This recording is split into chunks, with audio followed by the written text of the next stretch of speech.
Why don't you have a girlfriend? 5 words. That's all it took to shatter 12 years of carefully constructed lies. Daniel Brooks, single father, construction manager, expert at keeping his heart locked behind steel walls, sat across from the one woman who could destroy him with a question. Victoria Hale, billionaire, untouchable. His best friend since they were kids with scraped knees and big dreams. She wanted an answer. He had one. Had been carrying it like a stone in his chest since he was 20 years old. But the truth? The truth would end everything.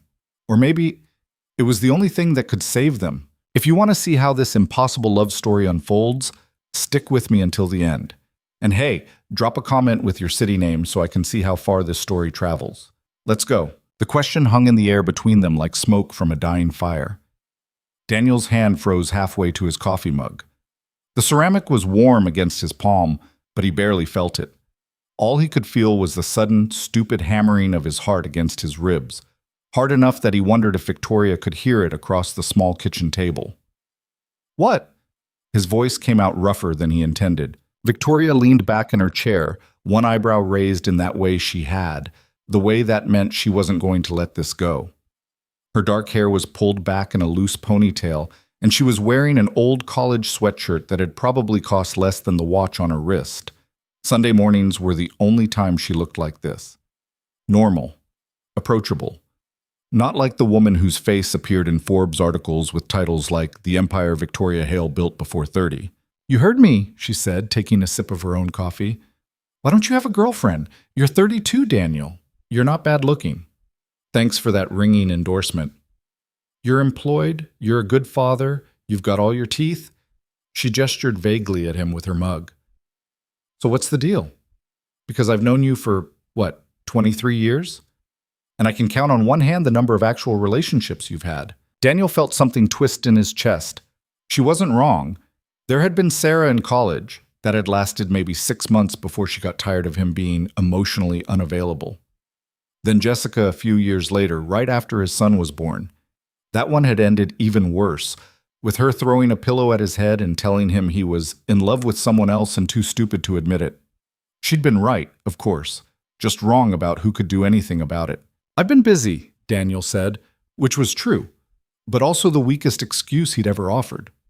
Raising a kid alone isn't exactly conducive to a thriving dating life. "Please, Victoria set her mug down with a soft clink. "Marcus is 10. He's in school 6 hours a day. You've had time. You've just chosen not to use it." "Why are you suddenly so interested in my love life?" "I'm not suddenly interested. I've always been interested." She paused, and something flickered across her face, something Daniel couldn't quite read. "You're my best friend. I want you to be happy." There it was, the word that had been his prison sentence for over a decade. Friend. Daniel forced himself to smile, forced himself to reach for his coffee, forced himself to act like this conversation wasn't currently ripping his insides apart. "I am happy," he lied. Victoria studied him for a long moment, her green eyes sharp in a way that made him nervous. She'd always been able to see through him, even when they were kids. She knew when he was bluffing, when he was hiding something, when he was hurting. But this was the one thing he'd managed to keep from her, the one secret he'd buried so deep that most days he could almost convince himself it wasn't true. Almost. "You're lonely," Victoria said quietly. The words landed like a punch to the gut. Before Daniel could respond, a door slammed upstairs, followed by the thundering sound of a 10-year-old boy trying to descend stairs as loudly as humanly possible. Marcus appeared in the doorway a moment later, his dark hair sticking up in about 7 different directions, wearing Batman pajamas that were getting too small for his lanky frame. "Morning, Aunt Vic," he said, diving immediately toward the refrigerator. "Morning, troublemaker." Victoria's whole face softened when she looked at Marcus. She'd been there the day he was born, had held him in the hospital while Daniel paced the waiting room like a caged animal, terrified and 22 and completely unprepared for fatherhood. "You sleep okay?" "Yeah, Dad, can I have waffles?" "Can you say please? Please, can I have waffles?" "Yes, go wash your face first." Marcus grabbed a juice box from the fridge and disappeared back upstairs, his footsteps somehow even louder going up than they'd been coming down. The interruption should have been a relief, should have given Daniel time to rebuild his defenses, to steer the conversation somewhere safer, But Victoria was still looking at him with that expression, the one that said she wasn't done. "He's getting big," she said. "Yeah, I'm going to need to buy new clothes again. Kid grows like a weed." "He looks like you." "Poor kid." Victoria didn't laugh. "Daniel." He knew that tone. That was her "I'm not going to drop this" tone. The same tone she'd used when they were 15 and she'd cornered him about why he'd been skipping school. The same tone she'd used when she'd found out about his ex leaving when Marcus was 6 months old. "What?" "I'm serious. When was the last time you went on a date?" "I don't know. A year? Maybe more." "A year." She said it like he'd just admitted to a crime. "Daniel, that's not healthy." "I'm fine." "You're not fine. You're—" She trailed off, searching for the right word. "You're stuck." Something hot and defensive flared in Daniel's chest. "I'm not stuck. I'm focused. There's a difference. I have a kid, Victoria. I have responsibilities. I can't just—" "I'm not saying you should abandon Marcus and run off to Vegas," Victoria interrupted.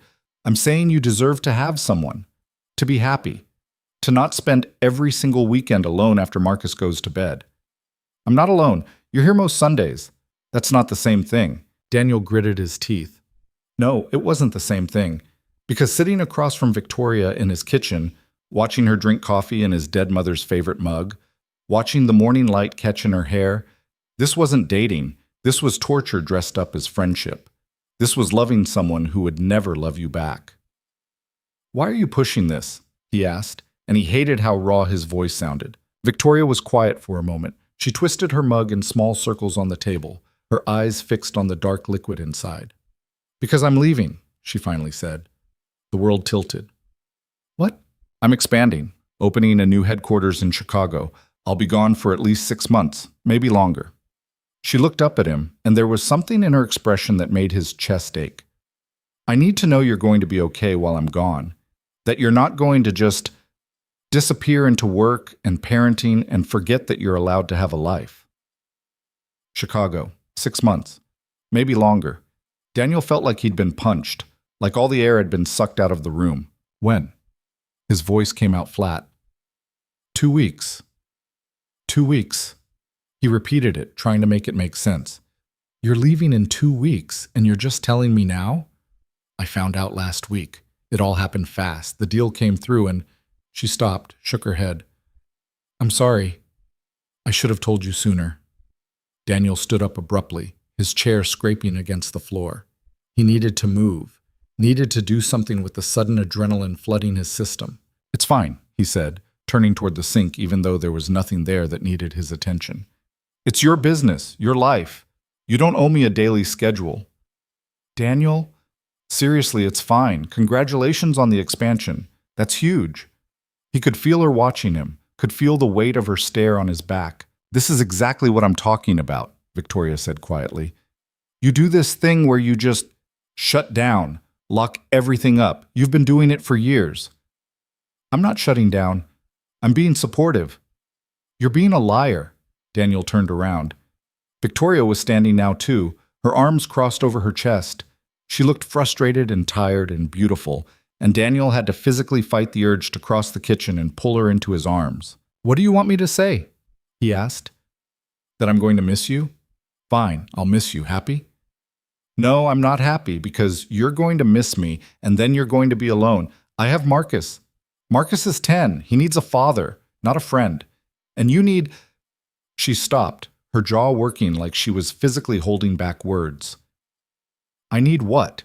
Daniel challenged, taking a step toward her. "Go ahead. Tell me what I need."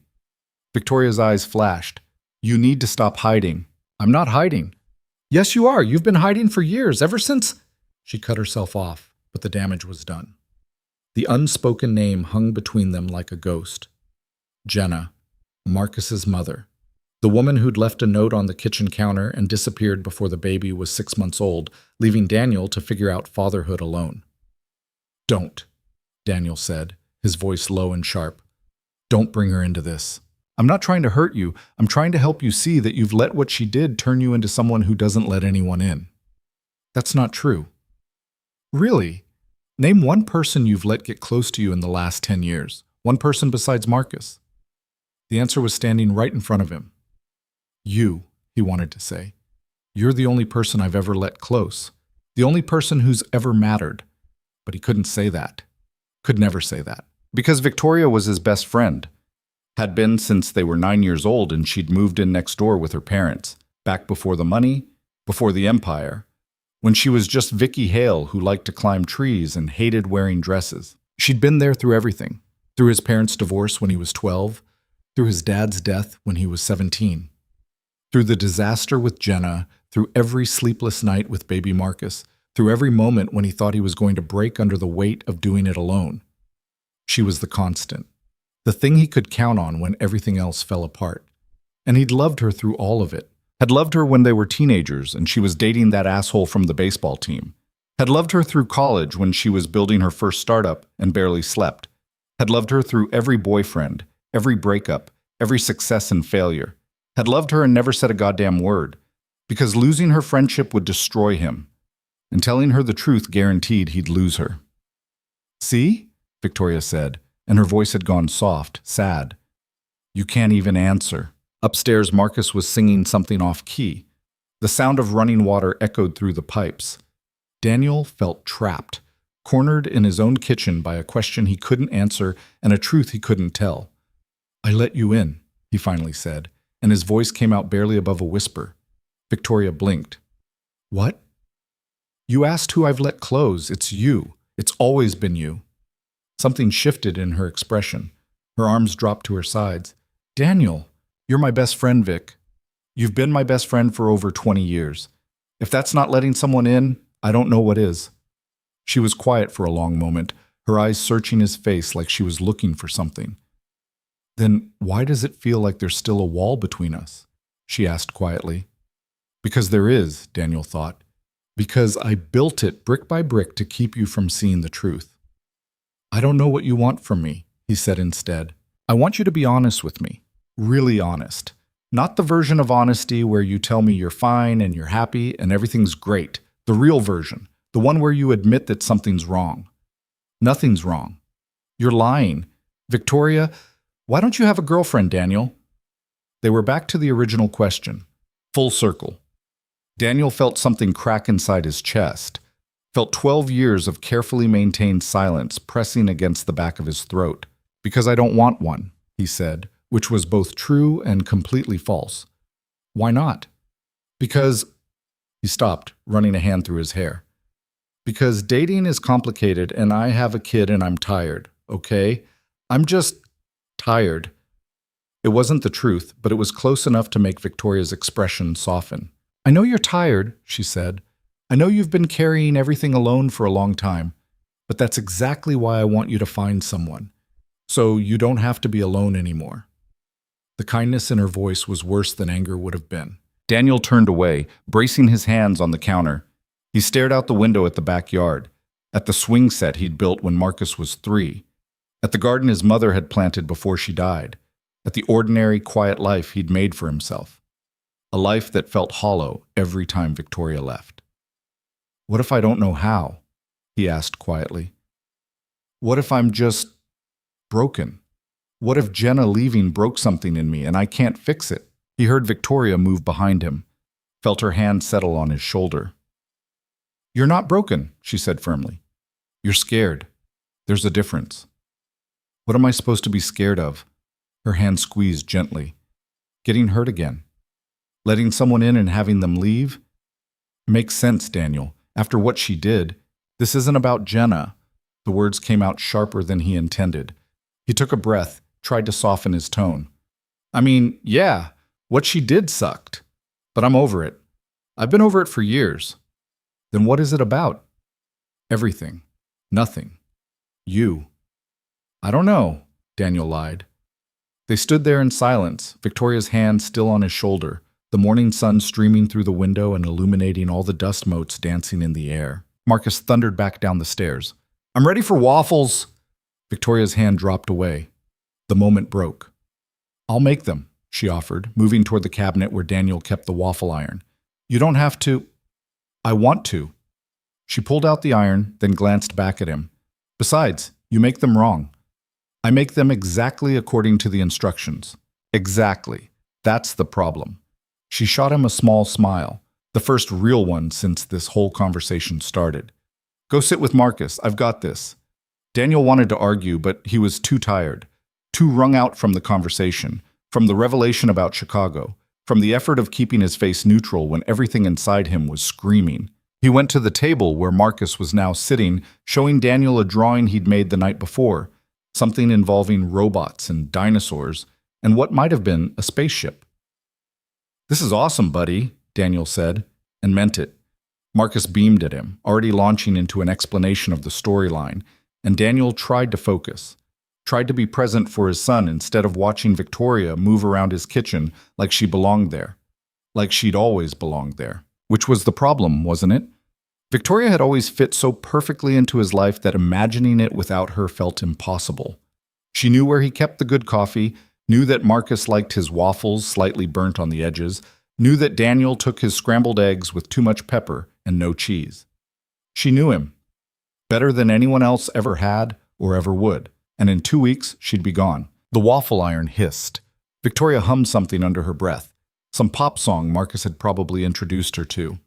She moved with easy confidence, like she'd made breakfast in this kitchen 100 times before.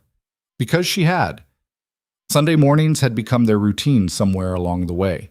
Victoria would show up around 9, usually with fresh bagels or pastries from that place downtown she loved. They'd drink coffee, she'd hang out with Marcus, they'd talk about their weeks. It was the one morning where Victoria wasn't the CEO, wasn't the billionaire, wasn't the woman whose every move got dissected in business journals. She was just Vic. His Vic, except she wasn't his, had never been his. Dad, are you listening? Daniel blinked, refocusing on Marcus. Yes, sorry, you were saying the T-Rex is actually a robot? A robot from the future who came back to stop the dinosaurs from going extinct. That's creative. Victoria set a plate of waffles down in front of Marcus, then ruffled his hair. Eat up, troublemaker. And use syrup this time, not an entire bottle. It was not an entire bottle. It was close enough that your dad's going to need to buy stock in Mrs. Butterworth's. Marcus giggled, and Victoria returned to the counter to make more waffles. Daniel watched her, memorizing the moment, the way the morning light caught in her hair, the slight smile on her face as she listened to Marcus chatter, the easy grace of her movements. 2 weeks. 2 weeks and she'd be gone. And he'd be here, and this kitchen would feel emptier than it ever had before. Hey, Aunt Vic, Marcus said through a mouthful of waffle. Yes? Are you coming to my soccer game next Saturday? Victoria hesitated, just for a second, but Daniel saw it. I'm not sure, sweetheart. I might have to work. Marcus's face fell. But you always come to my games. I know. And I'll try my best to make it, okay? But if I can't, your dad will take lots of pictures for me. It's not the same. I know. Daniel saw the guilt flash across Victoria's face. She hated disappointing Marcus, had bent over backwards for years to make time for him despite her insane schedule. But Chicago was different. Chicago was going to change everything. She'll be there, Daniel said, even though he had no right to make that promise. Right, Vic? Victoria met his eyes across the kitchen, and something passed between them. Some unspoken understanding. Right, she agreed. I'll be there. Marcus brightened immediately, returning to his waffles with renewed enthusiasm. Victoria brought over another plate, this one for Daniel, and sat down with her own. They ate in comfortable silence for a while, the kind of silence that only comes from years of friendship, the kind where you don't need to fill every moment with words. But Daniel's mind was racing. Chicago, 6 months, maybe longer. He'd survived 10 years of loving Victoria while she was right here, right in front of him, part of his daily life. How was he supposed to survive with her halfway across the country? What are you thinking about? Victoria asked quietly. Daniel realized he'd been staring at his plate, fork frozen halfway to his mouth. Nothing, he said automatically. Victoria's lips pressed into a thin line. Daniel, really, it's nothing. You're doing it again, the shutting down thing. Marcus, oblivious to the tension, asked if he could be excused to go watch cartoons. Daniel nodded, and his son disappeared into the living room, leaving the two adults alone again. I'm not shutting down, Daniel said once Marcus was out of earshot. I'm just processing. Processing what? You leaving, everything changing, the fact that I've wasted 12 years being too much of a coward to tell you how I feel. The Chicago thing, he said instead. It's big news. I'm happy for you. I just need time to adjust to the idea of you being gone. Victoria's expression softened. I'm going to miss you too, you know, both of you. We're not dying. You'll still have a phone. It's not the same. She pushed her waffle around her plate. I'm used to seeing you guys every week, being part of Marcus's life, part of your life. The distance is going to be weird. You could always just not go. The words were out before Daniel could stop them. Victoria looked up sharply. What? Nothing. Forget it. That was stupid. Daniel, you should go. Obviously you should go. It's an incredible opportunity. I'm just being selfish. You're allowed to be selfish sometimes. Not about this. He met her eyes. This is your dream, Vic. You've worked your ass off to build what you have. I'm not going to guilt you about taking the next step. You're not guilting me. You're being honest about how you feel. There's a difference. Honest, right. If only she knew how deeply dishonest he was being about everything else. I'll miss you, Daniel said, which was the most honest thing he could safely offer. But I'll be fine. We both will. And you'll come visit, right? Of course. Victoria reached across the table, her hand covering his. As often as I can. Her hand was warm, soft. Her nails were painted a deep red, probably for some business meeting, since Victoria never bothered with nail polish otherwise. Daniel looked down at their hands, at the way her fingers rested against his knuckles, and felt something break a little more inside his chest. This was it. This was all he'd ever have. Moments, touches that meant nothing to her and everything to him. Sunday morning breakfasts and soccer games and casual conversations that felt like oxygen. And soon, not even that. He pulled his hand away slowly, carefully, like he was disarming a bomb. I should probably get Marcus ready for the day, he said, standing up. We've got errands to run. Victoria nodded, but she looked confused. Hurt, maybe. Good, Daniel thought viciously. At least he wasn't the only one. Then he immediately felt like garbage for thinking it. I'll clean up, Victoria offered, already gathering plates. You don't have to… Daniel, let me clean up. He recognized the tone, the same one she used in business meetings when someone tried to argue with her, the one that meant the discussion was over. Okay, he relented. Thanks. He left the kitchen, heading upstairs where he could hear cartoons blaring from the living room. Marcus was sprawled on the couch, his attention completely absorbed by whatever animated chaos was happening on screen. Daniel sat down on the arm of the couch, watching without really seeing. His mind was stuck on Victoria, on Chicago, on the question she'd asked that had started this whole spiral. Why don't you have a girlfriend? Because I'm in love with you, he thought. Because every woman I meet gets measured against you and comes up short. Because you've ruined me for anyone else and you don't even know it. Because I've been yours since I was 20 years old.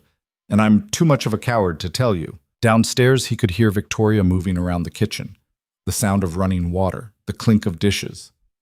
2 weeks. He had 2 weeks before she left. 2 weeks to figure out how to let her go without falling apart. Or, the thought hit him like lightning. Or he could tell her. Daniel's heart started pounding. He could tell her, could actually say the words that had been burning in his chest for over a decade. Could lay it all out and let the chips fall where they may. She was leaving anyway. What did he have to lose? Everything, a voice in his head whispered. You have everything to lose. If he told her and she didn't feel the same way, which was the most likely outcome, he'd lose her friendship.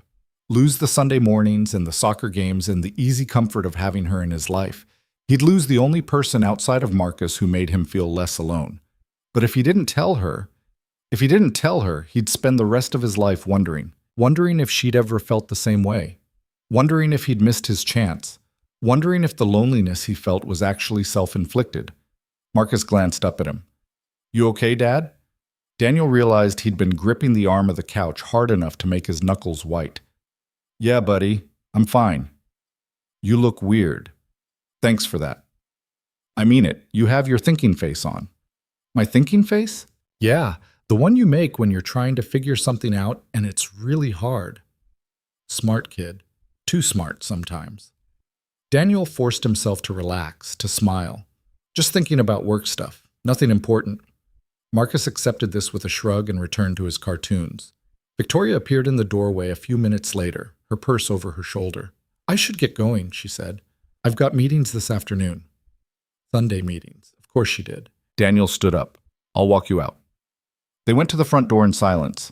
Victoria pulled on her jacket, expensive leather that probably cost more than Daniel made in a month, and slung her bag over her shoulder. "Thanks for breakfast," Daniel said. "Thanks for letting me crash your morning. Again." She smiled, but it didn't quite reach her eyes. "Same time next week?" Next week would be her last Sunday here before Chicago.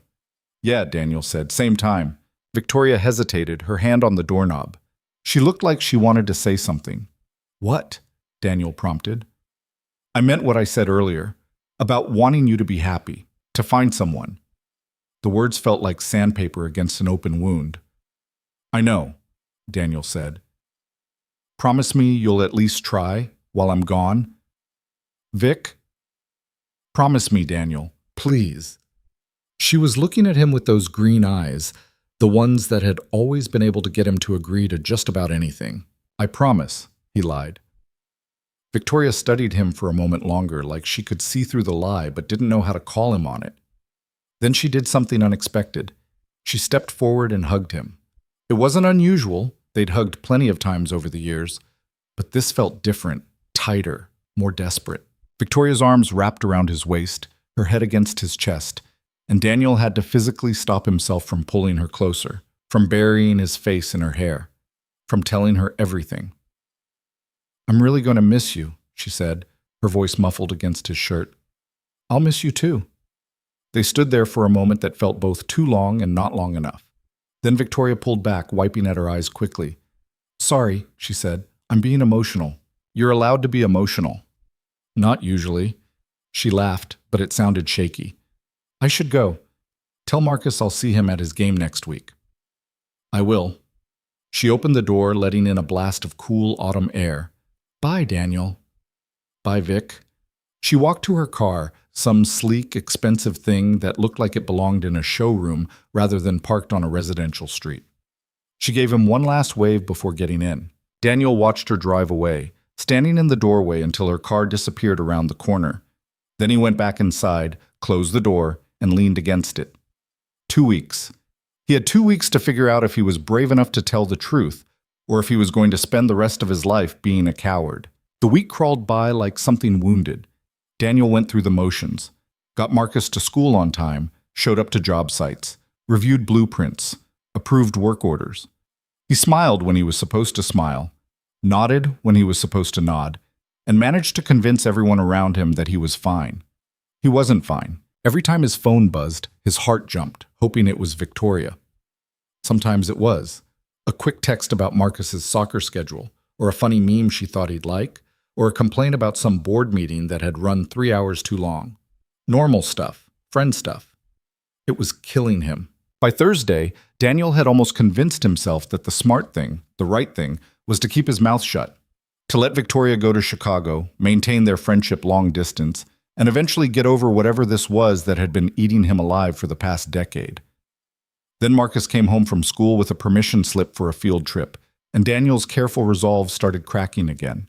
"It's to the Science Museum," Marcus explained, shoving the crumpled paper across the kitchen table. "Next month, can I go?" "Yeah, of course." Daniel smoothed out the permission slip, looking for the date. "Do you need money for—" Aunt Vic already said she'd pay for it. Daniel's pen froze over the signature line. "What? When did you talk to Aunt Vic?" "She picked me up from school today." "Didn't you see her car?" No. He hadn't. Because Daniel had been running late from a job site and had gotten to the school right as Marcus was climbing into Victoria's sleek black sedan. "She didn't mention it," Daniel said carefully. "She took me for ice cream." Marcus was already digging through his backpack for something else, completely oblivious to the way this information had just lodged itself in Daniel's chest like a knife. "She said she wanted to hang out before her trip. Her trip. Like it was some weekend getaway instead of a 6-month relocation." "That was nice of her," Daniel managed. "Yeah, she seemed sad, though." That got Daniel's attention. Sad how? Marcus shrugged, pulling out a math worksheet covered in red correction marks. I don't know, just sad. She kept asking me stuff about school and soccer, and if I was doing okay, and I said yeah, and then she asked if you were doing okay. What did you tell her? I said you've been weird all week. Great. Perfect. I haven't been weird, Daniel protested. Marcus gave him a look that was far too knowing for a 10-year-old. Dad, you made spaghetti for breakfast yesterday. That was an accident. You put it in a bowl with a spoon. I was distracted. See? Weird. Daniel sighed, running a hand through his hair. What else did Aunt Vic say? She asked if you've been sleeping okay. And if you've been going out or just staying home all the time. Marcus paused. I told her you just stay home, except for work and my stuff. Of course Victoria had been checking on him, through his son, because apparently Daniel was so transparent that even a 10-year-old could see through his bullshit. I'm fine, Daniel said, which was becoming his most used phrase lately. Aunt Vic doesn't need to worry about me. That's what I said. But she still looked worried. Marcus went back to his homework, leaving Daniel sitting there with a permission slip in one hand, and the sudden, overwhelming urge to call Victoria and ask what the hell she was doing, except he knew what she was doing. She was trying to make sure he wouldn't fall apart when she left, trying to set up some kind of safety net, like Daniel was a bomb that might go off without proper supervision. It should have made him angry. Instead, it just made him tired. His phone buzzed. Speak of the devil. Victoria. Sorry for ambushing you with the Marcus pickup. I should have asked first. Daniel stared at the message for a long moment before typing back. Daniel. It's fine. He said you got ice cream. Victoria. Yeah. I wanted to spend some time with him before I leave. Hope that's okay. Daniel. Of course it's okay. You don't need my permission to hang out with Marcus. 3 dots appeared, disappeared, appeared again. Finally, Victoria. Can we talk? In person? Daniel's heart kicked into overdrive. Daniel. When? Victoria. Tomorrow night? I can come by after Marcus goes to bed. Daniel. Sure. 8:30? Victoria. Perfect. See you then. Daniel set his phone down and stared at it like it might explode. Tomorrow night. Just the two of them. Which usually wasn't a big deal. They'd had plenty of late-night conversations over the years, usually over beer or wine, talking about everything and nothing.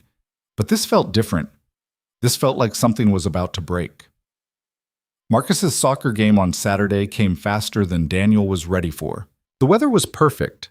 Crisp autumn air, bright sun, the kind of day that belonged in a commercial for suburban family life. Daniel stood on the sidelines with the other parents, hands shoved in his jacket pockets, watching Marcus's team warm up. Victoria showed up 10 minutes before kickoff, wearing jeans and a sweater that probably cost more than Daniel's mortgage payment. She had sunglasses perched on top of her head and was carrying 2 cups of coffee from that expensive place she liked. Peace offering, she said, handing one to Daniel. I know I've been weird this week. You haven't been weird. I ambushed your kid at school and interrogated him about your mental health. That's pretty weird. Daniel took the coffee. It was exactly how he liked it. Too much cream, 1 sugar. Of course she remembered. He told you I made spaghetti for breakfast, didn't he? Victoria's lips twitched. He did mention that, yes. It was an accident. I'm sure it was. She settled in next to him, close enough that their shoulders almost touched. How are you doing? Really? I'm fine. Daniel. I am. I'm just adjusting to the idea of you leaving. It's a big change. I know. Victoria was quiet for a moment, watching the kids run drills on the field. I keep thinking about what you said last week, about not knowing how to let people in. Daniel's chest tightened. Vic, I'm not trying to push. I worry about you, about what happens when I'm not here to check in. I'm a grown man. I'll survive. I know you'll survive. I'm asking if you'll actually be okay. The referee's whistle blew, cutting off whatever Daniel might have said. The game started, and for the next hour, they could both pretend to be focused on 10-year-olds chasing a soccer ball instead of the conversation they were avoiding. Marcus scored a goal in the second half. Victoria jumped and screamed like he'd won the World Cup, and Daniel couldn't help but smile at her enthusiasm. This was the Victoria most people never saw. Unguarded, genuine, not performing for shareholders or business partners. Just Vic. After the game, Marcus ran over, sweaty and grinning. Did you see? Did you see? We saw. Victoria pulled him into a hug, not caring that he was gross. That was amazing, troublemaker. Dad, did you get it on video? Got the whole thing, Daniel confirmed, holding up his phone. Marcus beamed, then looked between them. Are you guys coming to the team pizza party? Daniel opened his mouth to say yes, but Victoria beat him to it. I can't, sweetheart. I have to get back to the office. But you go have fun, okay? Marcus's face fell. But you always come to the pizza parties. I know, I'm sorry. Work is just crazy right now with the move and everything. It's okay. Marcus tried to sound understanding, but Daniel could hear the disappointment. Victoria crouched down to Marcus's level. Hey, how about this? Next Sunday, before I leave, we do something special. Just the three of us. Whatever you want. Really? Really? You pick. Marcus thought about it. Can we go to the arcade? The big one downtown? Absolutely. It's a date. Victoria ruffled his hair, then stood up. Go catch up with your team. I'll see you Sunday. Marcus ran off to join the other kids who were already piling into cars headed for the pizza place. Daniel and Victoria stood there in the emptying parking lot, and suddenly Daniel remembered. Tonight. She was coming over tonight. I should go, Victoria said, but she didn't move. Yeah, me too. Pizza duty. Right. Neither of them moved. Tonight, Victoria said finally. We're still on for tonight? Yeah, 8:30. Okay. She hesitated, then reached out and squeezed his arm. See you then. Daniel watched her walk to her car, and that feeling was back. The one that said time was running out, that he was standing on the edge of something he couldn't come back from. 8 hours later, Daniel was pacing his living room like a caged animal. Marcus had gone to bed 20 minutes ago after minimal argument, probably worn out from the game. The house was quiet except for the sound of Daniel's footsteps on the hardwood floor and the occasional creak of old pipes. Victoria was due any minute. Daniel had changed his shirt 3 times before forcing himself to stop being ridiculous. This wasn't a date. This was Victoria. His best friend. The person who'd seen him at his absolute worst and hadn't run screaming, except tonight felt different, and he couldn't shake it. Headlights swept across the front windows. Daniel's heart jumped into his throat. He opened the door before she could knock. Victoria stood on his front porch in the same jeans from earlier, but a different sweater, this one dark green, the color of her eyes. She had a bottle of wine in one hand. Hey, she said. Hey. They stood there for a beat too long before Daniel stepped aside to let her in. Victoria knew the way to the kitchen without being told. She found the wine opener in the drawer where it had always been, poured 2 glasses without asking if he wanted any. They ended up in the living room, sitting on opposite ends of the couch with their wine. The lamp in the corner cast everything in warm yellow light. So, Victoria said. So. She took a sip of her wine, and Daniel watched her throat move as she swallowed. He forced himself to look away. I've been thinking about our conversation last week, Victoria said. About you being stuck, being lonely. Vic, you don't have to... Let me finish. She set her glass down on the coffee table.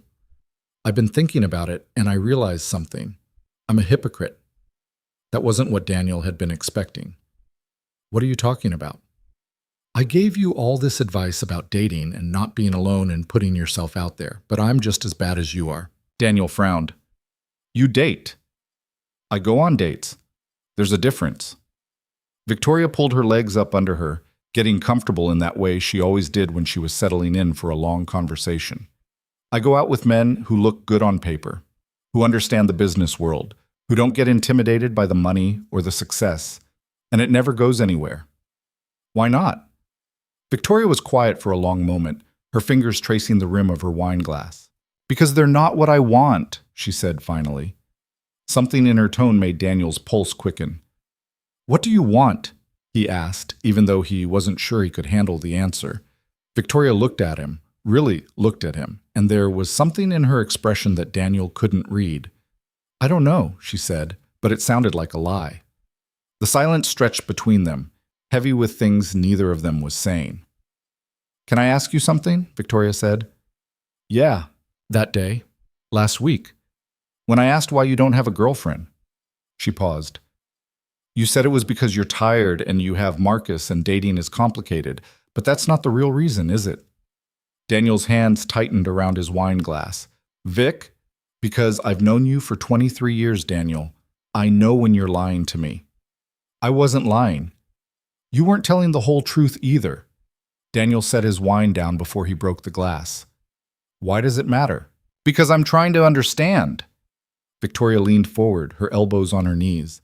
I'm trying to understand why someone like you, someone who's kind and smart and a great father and who deserves to be happy, keeps himself locked away from everyone.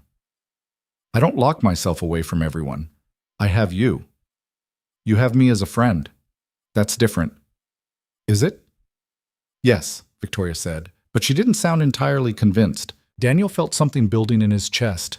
Pressure, like a dam about to break. What do you want from me? He asked, and his voice came out rougher than he intended. What is this conversation actually about? I want the truth. I want to know what you're not telling me. Why? Because... Victoria stopped, frustrated. Because you're my best friend, and I'm leaving in a week, and I can't shake this feeling that there's something we're not talking about, something important. She was right. Of course she was right. Daniel stood up abruptly, needing to move. He walked to the window, staring out at the dark street. You want the truth? He said, his back still to her.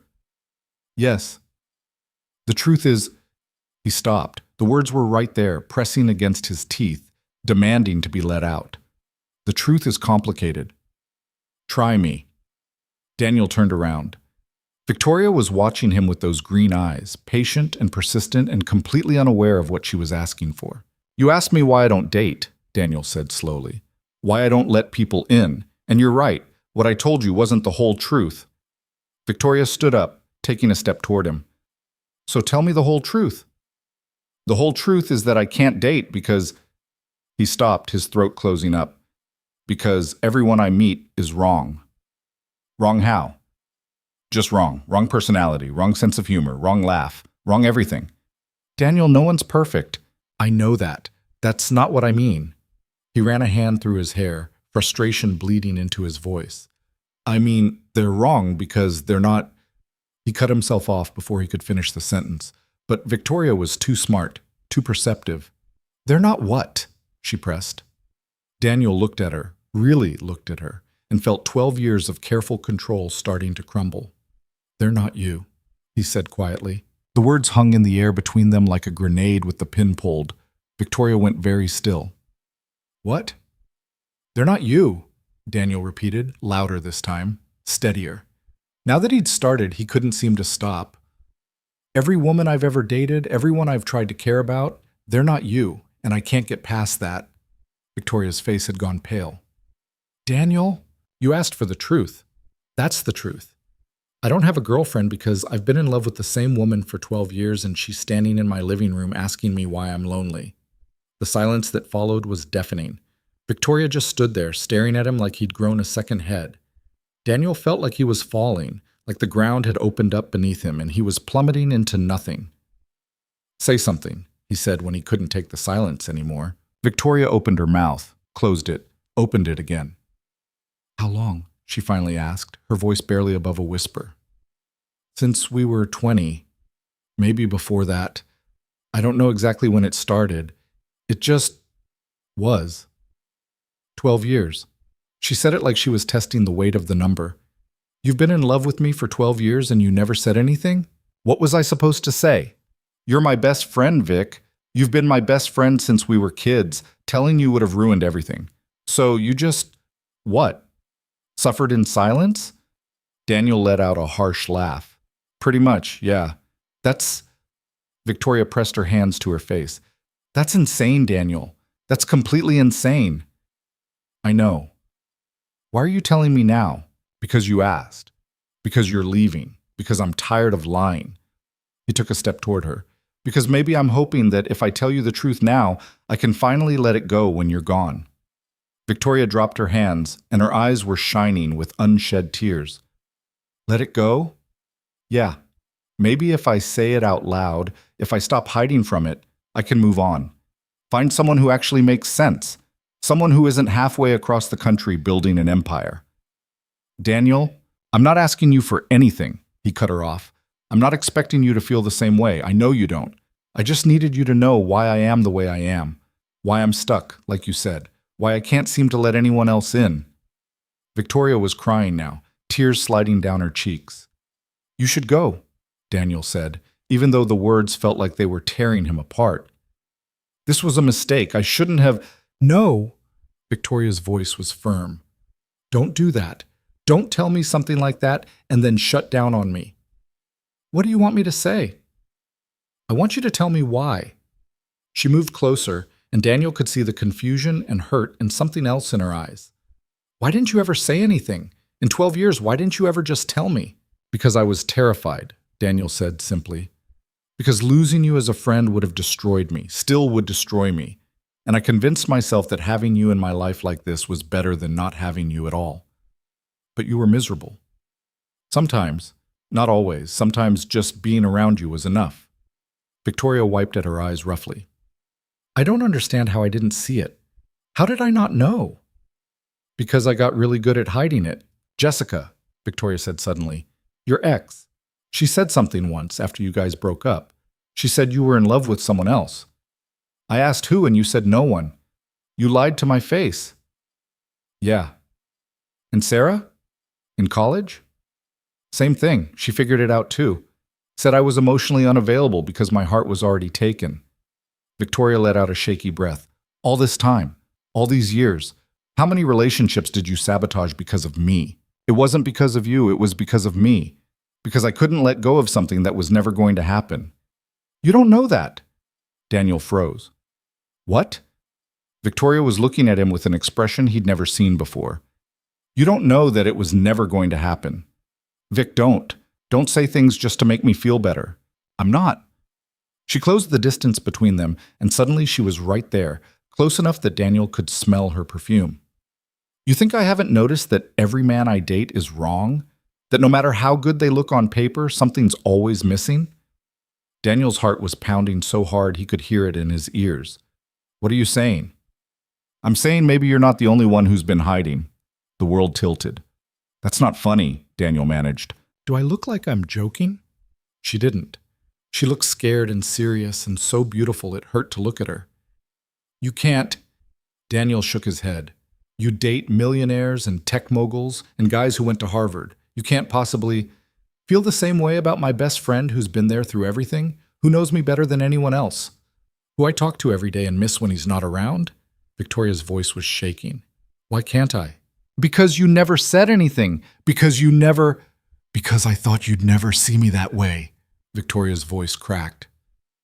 Because I've spent years watching you with other women, watching you build a life, and convincing myself that I was just your friend, that anything else I felt was one-sided and pathetic. Daniel felt like he'd been punched. What? You think you've been hiding? I learned how to compartmentalize my feelings for you before I graduated college. I dated men who were nothing like you because being with someone similar hurt too much. I buried myself in work because at least business made sense. At least with contracts and negotiations, I knew where I stood. Vic Oretta. And then you showed up at the hospital when Marcus was born, and you were so scared and so determined to do right by that baby. And I thought, she stopped, wiping at her eyes again. I thought if I could just be there for you, if I could be the friend you needed, that would be enough. That I could make peace with only having part of you.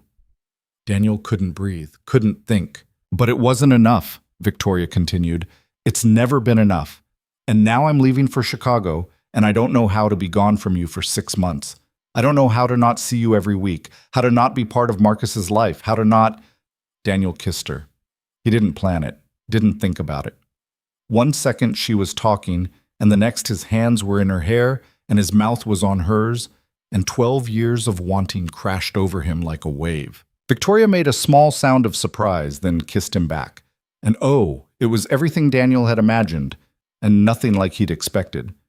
She tasted like wine and salt from her tears, and her hands fisted in his shirt like she was afraid he might disappear. When they finally broke apart, both breathing hard, Victoria rested her forehead against his. We're idiots, she said. Complete idiots, Daniel agreed. 12 years. I know. Victoria pulled back just enough to look at him, and she was smiling even though she was still crying. What do we do now? Daniel didn't have an answer. He was still trying to process the fact that Victoria had just kissed him back, that she'd admitted to feeling the same way, that the past 12 years of silence had been mutual torture. I don't know, he said honestly. I haven't thought past this moment. Victoria laughed, and it came out shaky. That's not like you. You always have a plan. My plan was to keep my mouth shut and die with this secret. That didn't exactly work out. Good. She pulled him closer, and Daniel wrapped his arms around her waist, still half convinced this was some kind of dream. I'm glad it didn't work out. They stood there in his living room, holding each other, and Daniel felt something settle in his chest, something that had been twisted and wrong for years finally straightening out. Then reality crashed back in. You're still leaving, Daniel said quietly. Victoria's grip on him tightened. I know. In a week. I know. For 6 months. Minimum. Daniel, I'm not trying to make you feel bad. I'm just trying to figure out what this means, what we're doing. Victoria pulled back, and the loss of contact felt like a physical ache. She walked over to the couch, sat down hard, and dropped her head into her hands. I don't know what we're doing either, she admitted. I've been planning this Chicago move for months. I've signed contracts, hired people, made commitments I can't back out of. I'm not asking you to back out of them. Then what are you asking? Daniel sat down next to her, leaving a careful space between them that felt wrong after what had just happened. I'm not asking anything. I just told you the truth. The rest is up to you. That's not fair. What's not fair? Putting this on me, making me choose. I'm not making you choose anything, Vic. You already chose. You chose Chicago months ago, and that's fine. That's your career, your dream. I'm not going to ask you to give that up for... He gestured vaguely between them. For whatever this is. Victoria's head snapped up. Whatever this is? Are you serious right now? What do you want me to call it? We kissed once, we admitted we have feelings for each other, but we haven't talked about what that means or where this goes, or if it even can go anywhere. So you're already writing it off. I'm being realistic. You're being a coward, Victoria shot back, and there was heat in her voice now. You just told me you've been in love with me for 12 years, and now you're acting like it doesn't matter because the timing's inconvenient. The timing's more than inconvenient. You're moving halfway across the country. So? People do long-distance relationships all the time. Daniel laughed, and it came out bitter. Do they? Do they really? Because from what I've seen, long distance is just a slow death. Someone always ends up resenting the distance, or meeting someone else, or realizing it's not worth the effort. Wow. Victoria stood up. Thanks for the vote of confidence. I'm not trying to be an asshole. I'm trying to protect us both from getting hurt. Too late for that, Victoria said sharply. You already hurt me by keeping this secret for 12 years, and I hurt you by doing the same thing. We're way past protecting each other. She was right, and Daniel hated it. Then what do you want? He asked, standing up too. You want to try long distance? You want me to wait around for 6 months while you build your empire in Chicago, hoping you might come back? Why are you making it sound like some kind of sacrifice? Like being with me would be this huge burden you'd have to shoulder. That's not what I meant. Then what did you mean? Daniel ran both hands through his hair, frustration bleeding into every word. I meant that I've spent 12 years watching you from the sidelines. Watching you date other men, watching you succeed at everything you touch, watching you become this incredible person who's way out of my league. And now you're telling me you felt the same way, and I want to believe it. I do. But I also know that in a week you're getting on a plane and your life is going to get even bigger and more complicated. And where does that leave me? Where does that leave us? I don't know, Victoria's voice cracked. I don't have all the answers, Daniel. I'm just as scared as you are. Then maybe we should pump the brakes. Think about this rationally before we do something we can't take back. We already did something we can't take back. Or did that kiss mean nothing to you? You know it meant something. Do I? Because right now it feels like you're looking for an excuse to run away. The accusation hit too close to home. Daniel turned away from her, staring at the wall like it might have answers written on it. His heart was pounding and his hands were shaking and everything felt like it was spiraling out of control. I'm not running away, he said quietly. I'm trying to be smart about this. Since when is being smart more important than being honest about what you want? Since I have a son upstairs who's going to ask questions if his Aunt Vic suddenly becomes something more. Since I have a life here that I can't just abandon because my feelings are inconvenient. Since you're terrified, Victoria finished. Just say it, Daniel. You're terrified that this won't work and you'll lose me completely. He turned back to face her and he was done pretending. Yeah, I'm terrified. Are you happy? I'm absolutely terrified that if we try this and it falls apart, I'll lose the only person who's been there through everything. I'll lose my best friend, and I don't know if I can survive that. Victoria's expression softened. She crossed the distance between them, and this time when she reached for him, Daniel didn't pull away. I'm scared too, she said, her voice gentle now. I'm scared that I'm going to screw this up, that I'm going to get to Chicago and get so buried in work that I'll forget to call, or I'll miss something important, or I'll prove that I'm exactly what everyone says I am, someone who cares more about business than people. That's not true, isn't it? Look at my track record. I've never made a relationship work. Every man I've dated has eventually told me I'm too busy, too focused on work, too unavailable emotionally. What makes you think this would be any different? Because it's me, Daniel said simply. Because I know you. I know that your work matters to you, and I'm not asking you to change that. I'm not asking you to be less ambitious or less driven. I'm just asking. He stopped because he wasn't sure what he was asking. What? Victoria prompted. I'm asking if this is real. If what you're feeling is actually about me, or if it's just nostalgia and fear of change and the fact that I'm familiar. Victoria's eyes widened. You think I'm confusing comfort with love? I think we've been in each other's lives for so long that maybe we can't see clearly. Maybe what we're feeling is just fear of losing each other, not actual romantic love. That's bullshit, and you know it. Is it? Yes. Victoria grabbed his face with both hands, forcing him to look at her. I have been in love with you since before I knew what love was. Since we were teenagers and you stayed up with me all night when my mom was in the hospital. Since college, when you drove 3 hours to pick me up after my first startup failed and I couldn't stop crying.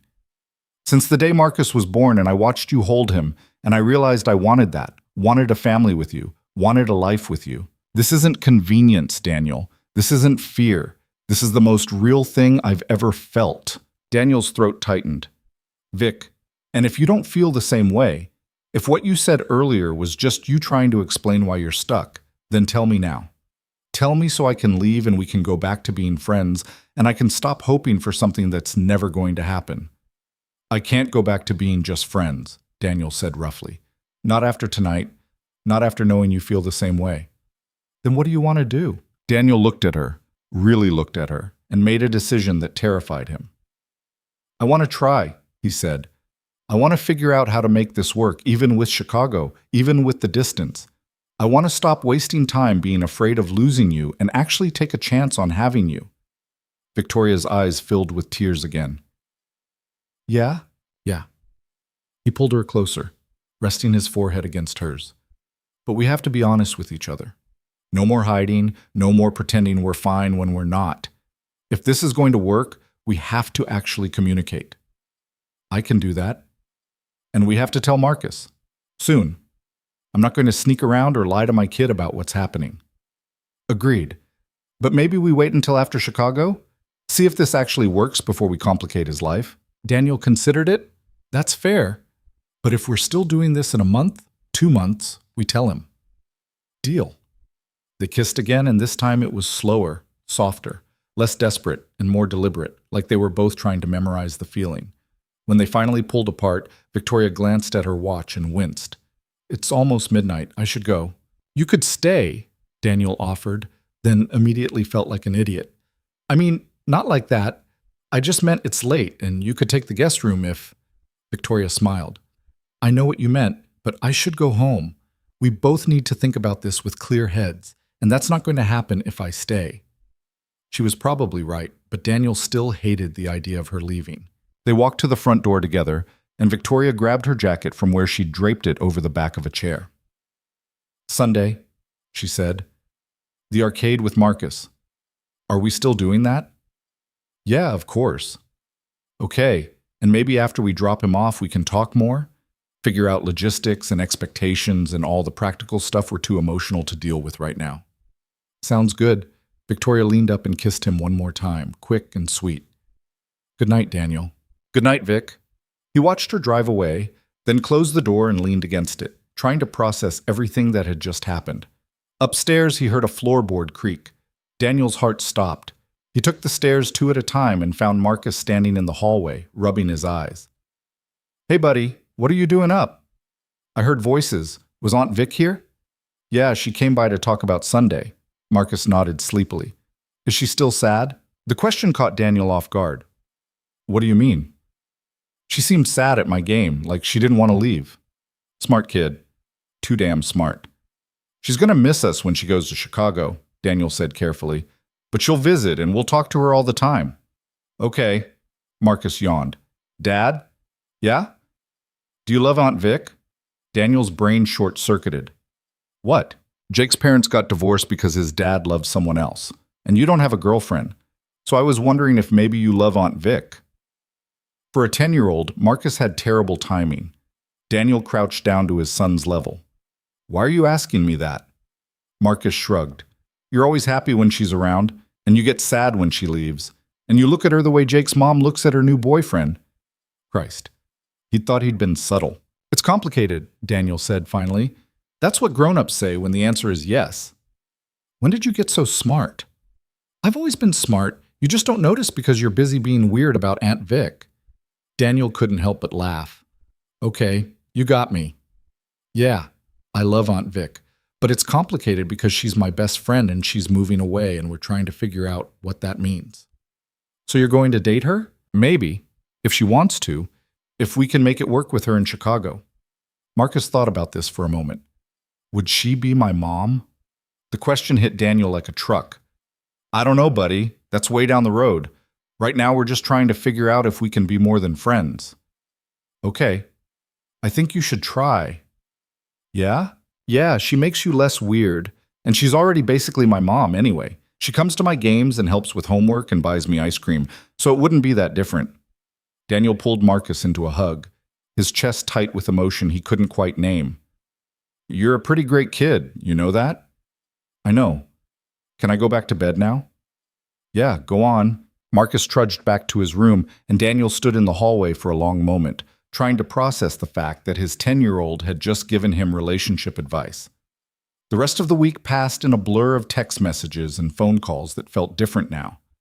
Every conversation had an undercurrent of something new, something they were both still figuring out how to navigate. Victoria was drowning in work, trying to tie up loose ends before the move. Daniel was busy with job sites and getting Marcus through the school week. But they made time. Late-night calls after Marcus went to bed. Texts throughout the day that were flirty and nervous and nothing like their usual banter. By the time Sunday rolled around, Daniel felt like a teenager getting ready for a first date. You're wearing cologne, Marcus observed as they got ready to leave for the arcade. So? So you never wear cologne. Are you trying to impress Aunt Vic? I'm not. Daniel stopped. There was no point lying to a kid who apparently saw everything. Maybe a little, Marcus grinned. Does this mean you guys are dating now? We're figuring it out. Don't make it weird. I'm not making it weird. You're making it weird by wearing cologne to an arcade. Fair point. Victoria showed up right on time, looking casual in jeans and a t-shirt, her hair pulled back in a ponytail. She'd clearly made an effort to look normal, approachable, not like she was worth several $100 million. Ready to get destroyed at skee-ball? She asked Marcus as they piled into her car. I'm going to destroy you, Marcus countered. Big talk for someone who couldn't beat me last time. That was 6 months ago. I've been practicing. They argued good-naturedly the whole drive downtown, and Daniel sat in the passenger seat, watching Victoria interact with his son, and felt something click into place. This could work. Somehow, despite the distance and the complications and all the reasons it shouldn't, this could actually work. The arcade was chaos, lights and noise and kids running everywhere. Marcus disappeared immediately into the crowd, making a beeline for the racing games. Daniel and Victoria followed at a more leisurely pace, and when Victoria's hand brushed against his, Daniel took it without thinking. She squeezed his fingers, smiling up at him. This okay? More than okay. They spent the next 2 hours playing ridiculous games and eating overpriced pizza and watching Marcus accumulate enough tickets to buy some plastic toy that would probably break before they got home.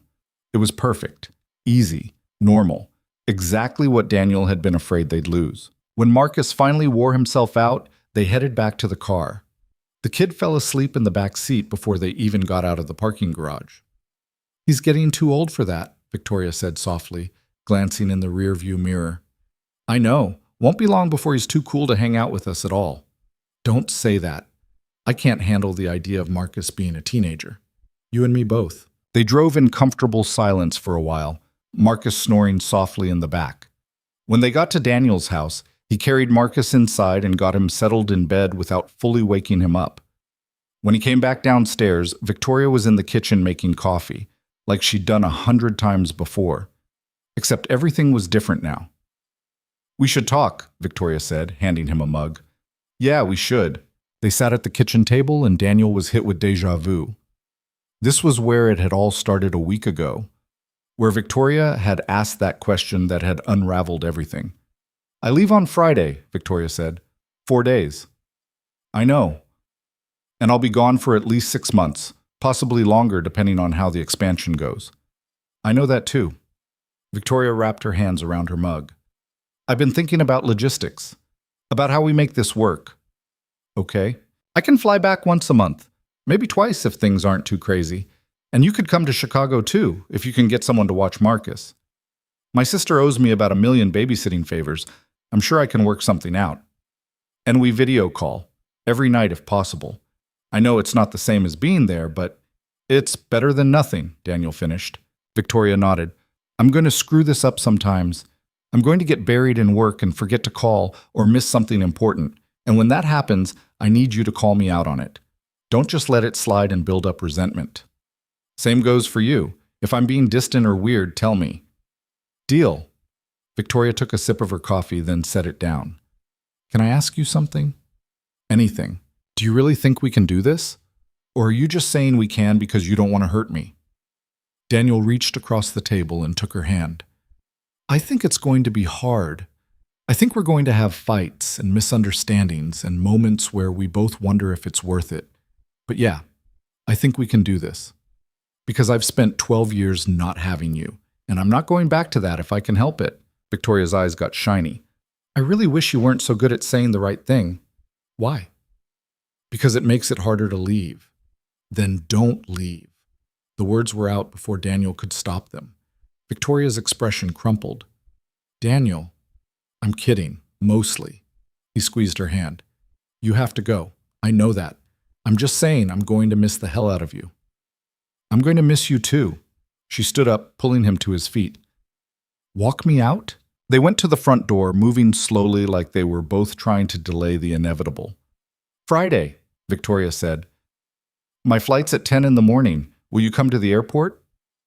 "Do you want me to?" "Yeah, I really do, but I'll understand if it's too hard." "I'll be there," Daniel promised. "Marcus has school, but I'll be there." Victoria kissed him, and this time it tasted like goodbye, even though Friday was still days away. "I'll call you tomorrow," she said against his lips. "You better." She left, and Daniel stood in the doorway, watching her taillights disappear, and he couldn't shake the feeling that everything was about to change in ways he couldn't control. The next 4 days were torture. Daniel went through the motions at work, but his mind was always somewhere else. On Victoria. On Friday. On the fact that the woman he'd loved for 12 years was about to be 1,000 miles away. They talked every night, long conversations that stretched past midnight. Victoria told him about the stress of packing, of final meetings, of all the last-minute details that kept piling up. Daniel told her about Marcus's week, about the funny thing that happened at work, about anything that would keep her on the phone a little longer. On Thursday night, Victoria's voice sounded strained. "I don't want to go," she admitted. "I know I have to, but I don't want to." "Then don't," Daniel said, even though he knew it was pointless. If only it were that simple. "It could be. You could postpone. Hire someone else to oversee the expansion." "I can't do that. I've made commitments." "I know. I'm just being selfish." "You're allowed to be selfish." Victoria sighed. "What time can you get to the airport tomorrow?" 9:30. I'll drop Marcus at school and head straight there. Okay, gate B17, Southwest Terminal. I'll find it. There was a long pause. Daniel? Yeah? Thank you for taking a chance on this. On us. You don't have to thank me. I do, because I know how scary this is, and you're doing it anyway. So are you. Yeah, I guess we're both pretty brave, or pretty stupid. Maybe both. Victoria laughed, and it sounded sad. I should let you get some sleep. Tomorrow's going to be long. Yeah, good night, Vic. Good night, Daniel. I'll see you tomorrow. The call ended, and Daniel lay in bed staring at the ceiling, wondering if he was making a huge mistake or the best decision of his life. Friday morning came too fast. Daniel got Marcus ready for school, made breakfast, packed lunch, and tried to act normal even though his stomach was in knots. You okay, Dad? Marcus asked as they got in the car. Yeah, just going to miss Aunt Vic. You're going to see her at the airport though, right? Yeah, then tell her I said goodbye and that I'll beat her at skee ball next time. I will. Daniel dropped Marcus off and drove straight to the airport. He found parking, navigated the chaos of the terminal, and finally spotted Victoria near her gate. She was on her phone, looking stressed and professional in a blazer and slacks. Her hair was down, styled perfectly. She looked like the CEO everyone saw in magazines. Then she spotted him, and her whole face transformed. She ended her call and crossed the distance between them, throwing her arms around his neck. You came, she said into his shoulder. Of course I came. They stood there holding each other while people streamed past, rushing to catch flights or meet loved ones. Daniel breathed in the scent of her perfume and tried to memorize the feeling of having her in his arms. I don't want to let go, Victoria whispered. Then don't. My flight board's in 20 minutes. So we have 20 minutes. Victoria pulled back just enough to look at him. Her eyes were red, like she'd been crying earlier. This is going to work, she said, and it sounded like she was trying to convince herself as much as him. Right? We're going to make this work? Yeah, we are.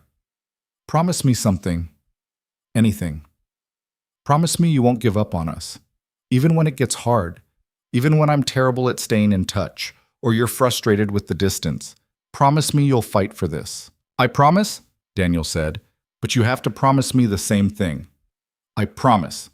The gate agent's voice came over the loudspeaker announcing boarding for Victoria's flight. That's me, Victoria said, but she didn't move. You should go. You don't want to miss your flight. I really don't want to go. I know, but you have to, and I'll be right here when you get back. Victoria kissed him one last time, hard and desperate and full of everything they hadn't said. Then she grabbed her carry-on and headed for the gate. She looked back once, tears streaming down her face, and Daniel raised his hand in a wave that felt completely inadequate for the moment. Then she was gone, disappearing down the jetway, and Daniel stood there in the middle of the airport feeling like part of his chest had just been ripped out. His phone buzzed. Victoria. I already miss you. Daniel. I miss you too. Call me when you land? Victoria. I will. I promise. Daniel shoved his phone in his pocket and headed back to his car, trying not to think about the fact that it would be 30 days before he saw her again. Trying not to think about all the ways this could fall apart. Trying to focus on the fact that for the first time in 12 years, he had something worth fighting for. The first week without Victoria was worse than Daniel had expected. He kept reaching for his phone to text her about stupid things. A funny comment Marcus made at breakfast. A problem at a job site. The fact that he'd accidentally bought the wrong kind of coffee and now had 3 bags of French roast he'd never drink. She always responded, but there was a lag now. Time zones and meetings, and the fact that her life in Chicago was moving at a pace that didn't include real-time updates about Daniel's coffee situation. By Wednesday, the novelty of texting his best friend, who was now also kind of his girlfriend, had worn off, replaced by a gnawing anxiety he couldn't shake. Marcus noticed, because of course he did. You're doing that thing again, he said over dinner. What thing? The staring at your phone thing, waiting for Aunt Vic to text back. Daniel set his phone face down on the table. I'm not staring at my phone. You've checked it like 10 times since we sat down. I'm just making sure I didn't miss anything important. Marcus rolled his eyes in a way that was far too mature for 10. You miss her. It's okay to just say it. Yeah, I miss her. Have you guys talked today? This morning, Before you woke up. Daniel pushed pasta around his plate. She's been in meetings all day. So call her after I go to bed. I don't want to bother her if she's busy. Marcus gave him a look that was pure exasperation. Dad, she's your girlfriend now. You're supposed to bother her. When did you become an expert on relationships? I'm not. But I know Aunt Vic would rather talk to you than do whatever boring work stuff she's doing. The kid had a point. That night, after Marcus was in bed, Daniel called Victoria. She answered on the second ring, and she sounded exhausted. Hey, she said, and Daniel could hear street noise in the background. Sorry, I'm just leaving the office. It's almost 11 there. You're just now leaving? I know. Today was insane. We had back-to-back meetings with investors, and then the contractor showed up late, and she stopped. I'm complaining, sorry. How was your day? Better than yours, apparently. Marcus is worried about you. Marcus is worried, or you're worried and using Marcus as cover? Daniel smiled despite himself. Maybe both. Victoria's laugh was tired but genuine. I miss you. Is that pathetic? It's been less than a week and I already miss you so much it's distracting. Not pathetic. I feel the same way. Yeah? Yeah, house feels wrong without you showing up on Sundays. Marcus asked 3 times if you were coming over before he finally believed me that you're in Chicago. Tell him I'm sorry and that I'll video call this weekend so we can still hang out. He'd like that. There was a pause and Daniel heard a car door slam on Victoria's end. I'm getting in an Uber, she said. Give me a second. He waited while she got settled, heard her give an address to the driver. Okay, I'm back, Victoria said. Where were we? You were telling me about your terrible day. Right, it wasn't all terrible. The new office space is amazing. You'd love it. All these big windows and exposed brick. Very industrial chic. Send me pictures. I will, tomorrow, when the lighting's better. She paused. I wish you were here to see it. Me too. No, you don't. You hate cities. I hate traffic. Big difference. Victoria laughed. Fair point. How's work going for you? Same as always. We're behind schedule on the Morrison project because the permits got held up. And I've got a new guy who doesn't understand that level is not a suggestion. Sounds frustrating. It's fine. Keeps me busy. Keeps me from thinking about... Daniel stopped, but Victoria knew. Keeps you from thinking about me being gone, she finished softly. Yeah. I'm sorry, I know this is hard. It's not your fault. You didn't force me into this. I kind of did. I dropped a bomb on you and then left the state. We both dropped bombs, Daniel reminded her. And we both agreed to try this. Stop apologizing for having a career. Easier said than done, Victoria sighed. I spent an hour today in a meeting thinking about how much simpler my life would be if I'd just kept my mouth shut. If we'd stayed friends and I'd never told you how I felt. Daniel's chest tightened. Do you regret it? No, that's the problem. I don't regret it at all, even though it would be so much easier if I did. Easier isn't always better. Since when did you become the optimist? Since you made me believe this might actually work. Victoria was quiet for a moment, and Daniel heard the city sounds through the phone. Sirens, car horns, the general chaos of Chicago at night. I'm going to come home in 3 weeks, Victoria said finally. I already looked at flights. There's a long weekend coming up, and I can take Friday off if I move some meetings around. You don't have to. I want to. I need to see you, see Marcus. Make sure this is real and not just something I imagined because I was scared of losing you. It's real, Daniel said quietly. At least it is for me. For me too. But I need to see your face when you say that. I need to... She broke off. I'm being needy. Sorry. Stop apologizing. You're allowed to be needy. I'm needy too. Marcus caught me staring at your contact photo earlier like some kind of creep. That got a laugh out of her. Which photo? The one from his birthday party last year. You've got frosting on your nose. I love that picture. Me too. Victoria's driver said something Daniel couldn't make out, and she responded with an address. I'm almost to my apartment, she said. I should probably let you go. Yeah, get some sleep. You sound dead on your feet. I will. Call you tomorrow? Same time? Same time. Night, Daniel. Night, Vic. The call ended, and Daniel sat in his quiet kitchen, staring at his phone and missing her so badly it felt like a physical ache. 3 weeks. He could survive 3 weeks. The second week was harder. Victoria's texts became sporadic. She'd send a flurry of messages in the morning, then disappear for hours. When she did call, she was always exhausted, always stressed, always apologizing for not having more time. Daniel tried to be understanding, tried to remember that she was building something important, that the first few weeks in a new city were always chaotic. But the anxiety was building. On Thursday night, Victoria called 2 hours later than usual, and she sounded off. "Hey," Daniel said, picking up immediately. "I was starting to worry. Sorry, I got stuck in a meeting that ran late, and then I had to deal with a crisis with one of our vendors, and—" She stopped. "I'm doing it again, making excuses." "You're not making excuses. You're telling me about your day." "No, I'm explaining why I'm a terrible girlfriend who can't even manage to call at the time I said I would." The word girlfriend still felt strange coming from her mouth, but Daniel didn't comment on it. "You're not terrible," he said instead. "You're busy. There's a difference." "Doesn't feel like a difference." Victoria's voice cracked slightly. "I miss you, and I feel like I'm failing at this before we've even really started." "You're not failing. We're figuring it out." "Are we?" "Because from where I'm sitting, it feels like I'm prioritizing work over you, which is exactly what I said I wouldn't do." Daniel heard something in the background. Voices, maybe music. "Where are you?" "Some bar. A few people from the office wanted to go out after work, and I couldn't really say no." "Why not?"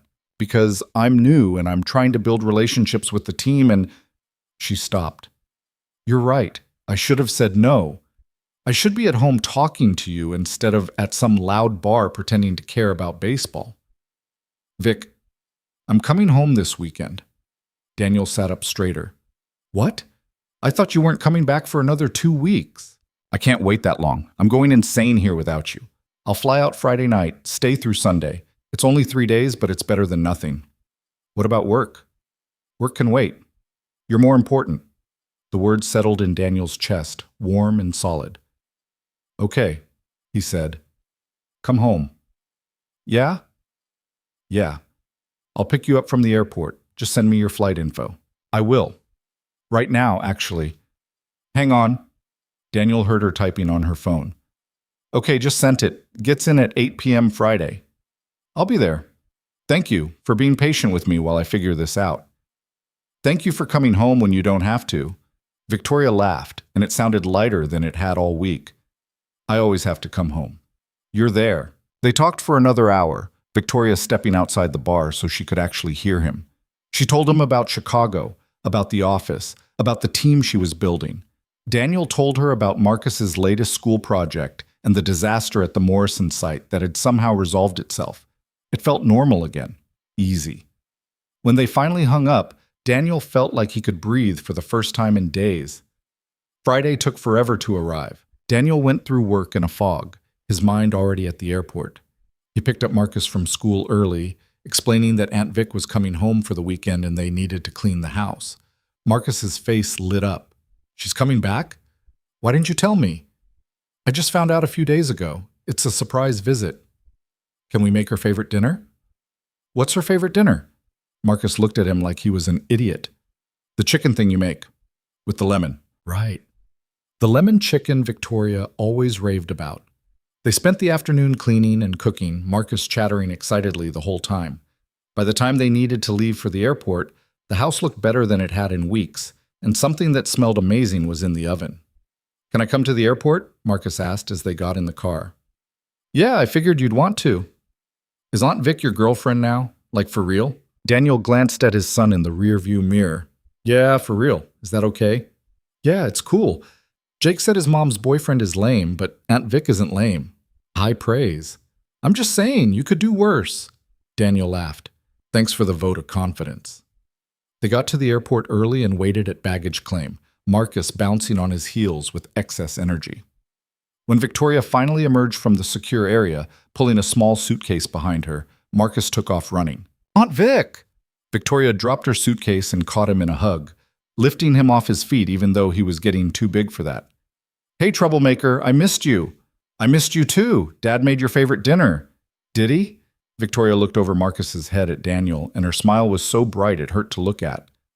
That was sweet of him. Daniel crossed the distance to them. And when Victoria let go of Marcus, she stepped straight into Daniel's arms.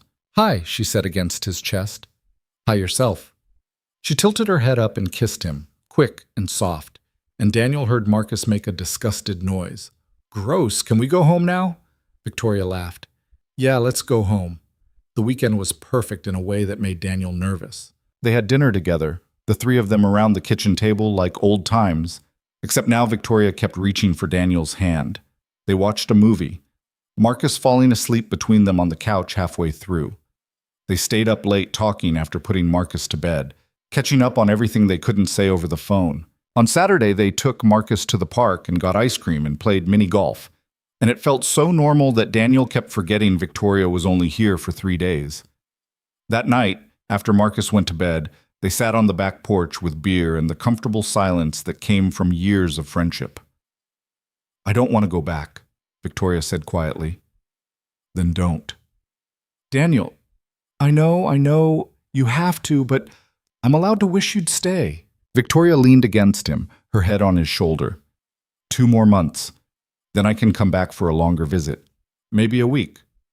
2 months. I know it seems like forever. It is forever. Daniel set his beer down. "I'm not trying to make you feel guilty. I'm just being honest. 2 months feels like an eternity when I'm used to seeing you every week." "I know. I feel the same way." Victoria was quiet for a moment. "What if I asked you to come to Chicago?" "What?" "Not permanently. Just for a week or 2. You could bring Marcus or come alone if that's easier. I have a spare bedroom in my apartment. You could work remotely or take time off, and we could actually spend time together instead of just talking through a screen." Daniel considered it. "When?" "Next month? I'll have things more settled by then. We could do normal couple stuff. Dinner, museums, walking around the city. I could show you my office. Marcus would love that. He's never been to Chicago." "So that's a yes?" "Yeah. I'll talk to my boss about taking some time off. And I'll check with my sister about watching Marcus if we decide he should stay here." Victoria lifted her head to look at him. "You'd really come?" "Of course I'd come. You think I'm going to pass up a chance to actually be with you instead of just talking to you through a phone?" She kissed him, and it was different than the quick kisses they'd shared in front of Marcus. This was slower, deeper, full of 2 weeks of missing each other. When they finally pulled apart, Victoria was smiling. "I love you. I don't think I've actually said that yet, but I do. I love you." Daniel's heart stuttered. "Yeah? Yeah, I have for a long time. I was just too scared to say it. I love you too," in case that wasn't obvious from the 12 years of pining. Victoria laughed, then kissed him again. "We're really doing this, aren't we?" "Yeah, we really are." Sunday came too fast. Daniel drove Victoria back to the airport, Marcus subdued in the back seat. They'd already said their goodbyes at the house, Marcus hugging Victoria tight and making her promise to video call that week. Now it was just the 3 of them in the car, and none of them wanted to acknowledge where they were going. At the terminal, Daniel pulled up to the curb.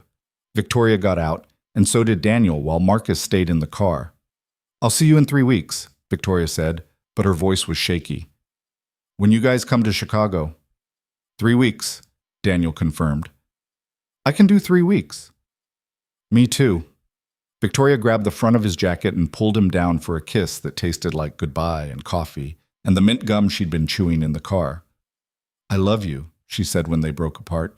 "I love you too. Now go before you miss your flight." "I'm going." But she didn't move. Daniel gently turned her toward the terminal doors. "Go. I'll call you when we get home." Victoria nodded, grabbed her suitcase, and walked toward the doors. She looked back once, waved, and then she was gone. Daniel got back in the car, and Marcus immediately asked, "Are you sad?" "Yeah, buddy, a little bit." "Me too, but at least she's coming back, and we're going to see her soon." "Yeah, we are." They drove home in silence, and Daniel tried not to think about how empty the house was going to feel. The 3rd week was when everything started to fall apart. It started small. Victoria missed a scheduled call because a meeting ran late. Then she forgot to respond to a text for 6 hours. Then she canceled their next phone date because she had to fly to New York for an emergency investor meeting. Daniel tried to be understanding. He really did. But by Thursday, he was frustrated and Victoria was defensive, and they had their first real fight over video call. I'm doing the best I can, Victoria said, and she looked exhausted. I don't know what else you want from me. I want you to prioritize us the way you said you would. I am prioritizing you. But I also have a business to run, Daniel. I have responsibilities. I know that. But you also made me a promise that you wouldn't let work consume everything. And that's exactly what's happening.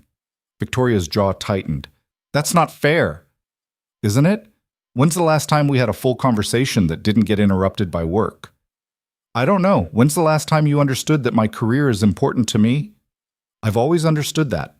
But understanding it and being okay with being an afterthought are two different things. You're not an afterthought. Then why does it feel like one? Daniel knew he was being harsh, knew he should back off, but he couldn't stop. You canceled 3 calls this week, Vic. 3. And when we do talk, you're distracted and checking your email and clearly wishing you were doing something else. That's not true. Really? Because right now I can see your laptop open in the background. You're working while we're fighting. Victoria glanced at her screen, then closed her laptop with more force than necessary. Happy? No, I'm not happy. I'm tired and I miss you, and I'm starting to wonder if we made a huge mistake. The words were out before Daniel could take them back. Victoria's face went pale. You think we're a mistake? I don't know. Do you? Because from where I'm sitting, this isn't working. We've been doing this for 3 weeks, Daniel. 3 weeks. You can't just give up because it's hard. I'm not giving up. I'm being realistic. Long distance is killing us, and we haven't even hit the 1-month mark yet. What happens at 2 months? 3? 6? I don't know. I don't have all the answers. Well, maybe you should figure them out, because I can't keep doing this. I can't keep waiting for you to have 5 minutes to talk to me. I can't keep explaining to Marcus why Aunt Vic didn't call when she said she would. I can't. Then maybe we should take a break, Victoria said, and her voice was cold now, distant. Daniel felt like he'd been slapped. What? You heard me. If this is too hard for you, if I'm asking too much, then maybe we should take a break, figure out what we actually want. I know what I want. I want you. I've wanted you for 12 years, Vic. That hasn't changed. But you don't want this version of me. You want the version that has unlimited time and doesn't have career ambitions and can drop everything whenever you need attention. That's not what I said. It's what you meant. Daniel ran his hand through his hair, frustration bleeding into every word. You're twisting this. I'm not asking you to give up your career. I'm asking you to make time for us, to keep the promises you made. And I'm asking you to be patient while I build something important. I have been patient, but patience has limits, Vic. They stared at each other through the screen, both angry, both hurting. I think we need some space, Victoria said finally, to think about whether this is really what we want. Space. Right. Because that's going to fix everything. It's better than fighting every time we talk. Daniel wanted to argue, wanted to tell her she was wrong, that space was the last thing they needed. But he was tired and frustrated, and maybe she had a point. Fine, he said. Take your space, but don't expect me to wait around forever while you figure out if I'm worth your time. Victoria flinched. That's not what this is about. Isn't it? Daniel, I have to go. Marcus needs help with homework. It was a lie, and they both knew it, but Victoria didn't call him on it. Okay, she said quietly. I'll talk to you later. Yeah, later. Daniel ended the call and sat there staring at his blank laptop screen, wondering how they'd gone from in love to taking a break in less than a month. His phone buzzed an hour later. Victoria. I'm sorry. That got out of hand. Can we talk? Daniel stared at the message for a long time before responding. Daniel. Not tonight. I need to cool off. Victoria. Okay, tomorrow? Daniel. Maybe. I don't know. Victoria. I love you. That hasn't changed. Daniel didn't respond. He wasn't sure what to say. The next morning, Daniel woke up to 17 missed messages from Victoria. Most of them were apologies. A few were explanations. One was just 3 words. Please call me. He didn't call. Instead, he got Marcus ready for school, went to work, and tried to pretend like his entire relationship wasn't imploding. His phone rang at lunch. Victoria. He let it go to voicemail. She called again at 3, again at 5, again at 8. On the 9th call, Daniel finally answered. What? He said, more harshly than he intended. Don't hang up, please. Victoria's voice was raw, like she'd been crying. I screwed up. I know I screwed up, but we can't leave it like this. Like what? Angry, hurt, not talking. You're the one who wanted space. I was wrong. I don't want space. I want you. Daniel closed his eyes, leaning against the kitchen counter. Vic, I'm coming home. Not this weekend, but next weekend. I already bought the ticket, and I'm staying for a full week, not just 3 days. I cleared my schedule. I told my team I'm unavailable, except for emergencies. I'm choosing you, Daniel. I'm choosing us. You shouldn't have to choose, but I do. And I am. Because you're right, I've been letting work consume everything. I've been using it as an excuse to avoid the fact that being with you scares the hell out of me. Why does it scare you? Because what if I'm not good at this? What if I'm too broken or too damaged or too focused on my career to be a good partner? What if I hurt you worse than I already have? Daniel heard the fear in her voice, and his anger started to crack. You're not broken, he said quietly. I feel broken. I feel like I don't know how to do this, how to balance everything, how to be the person you need. I don't need you to be perfect, Vic. I just need you to try. I am trying. I know it doesn't feel like it, but I am. Then prove it. Come home next weekend like you said. Spend time with me and Marcus. Actually be present instead of checking your phone every 5 minutes. I will, I promise. Daniel wanted to believe her, wanted to trust that this time would be different. Okay, he said finally. Come home. We'll figure it out. Yeah? Yeah. Victoria let out a shaky breath. I love you. I'm so sorry I made you doubt that. I love you too. And I'm sorry I freaked out. This is just harder than I expected. For me too, but we're going to make it work. We have to. They talked for another hour, working through the fight, addressing the real issues underneath the anger. By the time they hung up, Daniel felt lighter, more hopeful. But in the back of his mind, a small voice whispered that one good conversation didn't fix fundamental problems. He ignored it. Victoria came home the following weekend like she'd promised, and for 7 days, everything was perfect again. She kept her phone in her purse during dinners. She turned off work emails after 6. She was present and attentive and exactly the partner Daniel needed. On her last night, they were lying in bed, Victoria in the guest room, Daniel having snuck in after Marcus fell asleep, and she turned to face him in the darkness. I've been thinking, she said. That's dangerous. She swatted his arm. I'm serious. I've been thinking about Chicago, about the distance, about how hard this is. Daniel's stomach dropped. Okay. What if I didn't stay in Chicago for the full 6 months? What do you mean?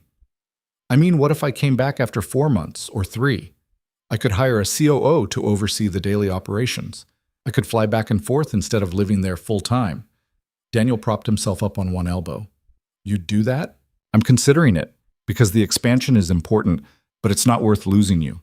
And I feel like that's where we're headed if something doesn't change. Vic, just think about it. You don't have to answer now, but I wanted you to know I'm looking for solutions. I'm not just expecting you to deal with the distance indefinitely. Daniel pulled her closer, kissing her forehead. Thank you for trying. Of course, you're worth trying for. They fell asleep like that, wrapped around each other, and for the first time in weeks, Daniel felt like maybe they actually had a chance. But the universe, as it turned out, had other plans. Victoria's flight back to Chicago left on Sunday afternoon, and Daniel felt the familiar ache settle back into his chest as he watched her plane disappear into the clouds. But this time was different. This time, they had a plan. 3 more months, not 6. She'd hire someone to manage Chicago, and they'd figure out a way to make this work without either of them sacrificing everything. The plan lasted exactly 4 days. On Thursday night, Victoria called at their usual time, but her voice sounded strange, tight. We need to talk, she said, and Daniel's stomach dropped. Those 4 words. Never good. Okay, he said carefully. What's going on? The Chicago expansion is bigger than I thought. The board wants me to open a second location in Boston by next year, and they're talking about possibly a third in Seattle. She paused. They want me to stay in Chicago permanently, build a whole new executive team here. They're offering me a significant equity stake if I commit to at least 2 years. Daniel sat down hard on the couch. 2 years. Yeah. But you said 3 months. You said you were coming back. I know what I said, but this is a massive opportunity, Daniel. This could triple the company's value. It could change everything. It would change everything, Daniel said, and he could hear the bitterness in his own voice. For us, it would change everything for us. I know, that's why I'm calling. I wanted to talk to you before I made any decisions. What decisions? It sounds like you've already decided. I haven't. I told the board I needed time to think about it. How much time? They want an answer by next week. Daniel laughed, and it came out harsh. Next week. Great. So we have 7 days to figure out if our relationship is worth more than a massive equity stake and a promotion. Don't do that. Don't make this about choosing between you and my career. But that's exactly what it is, Vic. You told me you were coming back in 3 months. You told me you'd hire a COO. You told me we'd make this work. And now you're telling me the board wants you to stay for 2 years and you need time to think about it. Because I do need time to think about it. This isn't just about us, Daniel. This is about my company, my employees, everything I've built. I know that, and I would never ask you to give that up. But I can't do 2 years of long distance. I barely made it through 3 weeks. Victoria was quiet for a long moment. Then what are you saying? I'm saying maybe we need to be realistic about what this is, about what it can be with you in Chicago and me here. So you want to break up? I didn't say that. You're thinking it, though. I can hear it in your voice. Daniel rubbed his eyes, exhausted down to his bones. I don't know what I'm thinking. I just know I can't keep doing this. The back and forth, the fighting, the feeling like I'm competing with your job for your attention. It's killing me. So that's it? We're just done? I didn't say we're done. But maybe we need to take a real break this time. Not just space for a few days. Actually step back and figure out if this is sustainable. I don't want to take a break, Victoria said, and her voice was shaking now. I want to figure this out. I want to find a way to make both things work. How? Tell me how we make this work when you're committing to 2 years in Chicago. I don't know. Maybe you could move here. Bring Marcus. There are good schools in Chicago, and you could find work. No. The word came out flat. Final. I'm not uprooting Marcus's entire life. He's 10 years old, Vic. He has friends here, a school he loves, stability. I'm not taking that away from him because my girlfriend got a promotion. The word girlfriend felt inadequate for what Victoria was to him, but Daniel couldn't think of a better one. Then what do you want me to do? Victoria asked, and she was crying now. Just give up the opportunity of a lifetime? Walk away from everything I've worked for? I want you to be honest with me about what you can actually give this relationship. Because right now it feels like I'm getting scraps of your time and energy, and I can't live like that. You're not getting scraps. When's the last time we had a full conversation that didn't get interrupted? When's the last time you remembered something important about my day without me having to remind you? When's the last time you asked about Marcus without it being an afterthought? That's not fair. Maybe not, but it's true. Victoria let out a shaky breath. So what now? Daniel didn't have an answer. His head hurt and his heart hurt, and he was so tired of fighting. I think you should take the Chicago position, he said finally. I think you should take the equity stake and build your empire and do all the things you're meant to do. And us? I don't know. Maybe we're not meant to work right now. Maybe the timing's just wrong. Timing, Victoria repeated, and she sounded hollow. We wasted 12 years because we were too scared to be honest. And now we're going to waste more time because the timing's wrong? It's not about wasting time. It's about being realistic. No, it's about you giving up. The accusation stung because it was partially true. Maybe I am giving up, Daniel admitted. Maybe I'm tired of fighting for something that feels impossible. Maybe I'm just not strong enough to do this. Or maybe you're just scared, like you've always been scared. That hit harder than it should have. You don't get to throw that at me, Daniel said, his voice hard. I was scared because I didn't want to lose you. And now I'm watching it happen anyway, so maybe I was right to be scared. You're losing me because you're choosing to lose me. I'm trying to find a way to make this work, and you're putting up walls. I'm protecting myself. There's a difference. Is there? Victoria asked. Because from where I'm sitting, it looks the same. They were both quiet, the silence heavy with everything they weren't saying. I need to go, Daniel finally said. Marcus has school tomorrow, and I have an early job site meeting. Daniel, wait. I can't do this right now, Vic. I just can't. When can you do it? When are you going to actually fight for us instead of running away? I'm not running away. I'm being honest about my limits. Your limits or your fears? Daniel didn't answer. He didn't know anymore. Call me when you figure it out, Victoria said, and her voice was cold again, distant. But don't wait too long. Eventually I'm going to stop hoping you'll actually choose me. She hung up before Daniel could respond. He sat there in his quiet living room, staring at his phone, and felt something inside him break completely. The next week was hell. Daniel and Victoria didn't talk, didn't text, didn't make any attempt at communication. Marcus noticed immediately. Did you and Aunt Vic have a fight? He asked on Friday night over pizza. Something like that. Are you guys still together? I don't know, buddy. Marcus was quiet for a moment, picking at his pizza crust. She called me yesterday. Daniel's head snapped up. What? After school, she wanted to make sure I was doing okay. She said things were complicated with you guys, but that she still loved me and wanted to stay in my life no matter what happened. Something twisted in Daniel's chest. Of course Victoria had called Marcus. Of course she'd made sure he knew this wasn't about him. What did you tell her? Daniel asked. I told her I wanted you guys to fix it, that you're both being dumb. I'm not being dumb. Yes, you are. You love her, and she loves you, and you're letting her go because you're scared of it being hard. That's dumb. Daniel opened his mouth to argue, then closed it. His 10-year-old son had just read him like a book. It's more complicated than that, Daniel tried. No, it's not. You're just making it complicated because you're scared. There was that word again. Scared. Maybe everyone was right. Maybe he was just scared. What if it doesn't work? Daniel asked quietly. What if we try and we fail and I lose her completely? Marcus looked at him with an expression far too old for his face. What if it does work? What if you never try and you spend the rest of your life wondering what could have been, out of the mouths of babes? That night, after Marcus went to bed, Daniel sat down with a beer and his phone and actually thought about what he wanted. He wanted Victoria. That part was simple, but he also wanted stability for Marcus. Wanted a partner who was present. Wanted a relationship that didn't feel like a constant battle. Could he have all of that with Victoria in Chicago for 2 years? Maybe not. Probably not. But could he survive without her? He'd done it for 12 years before. He could do it again.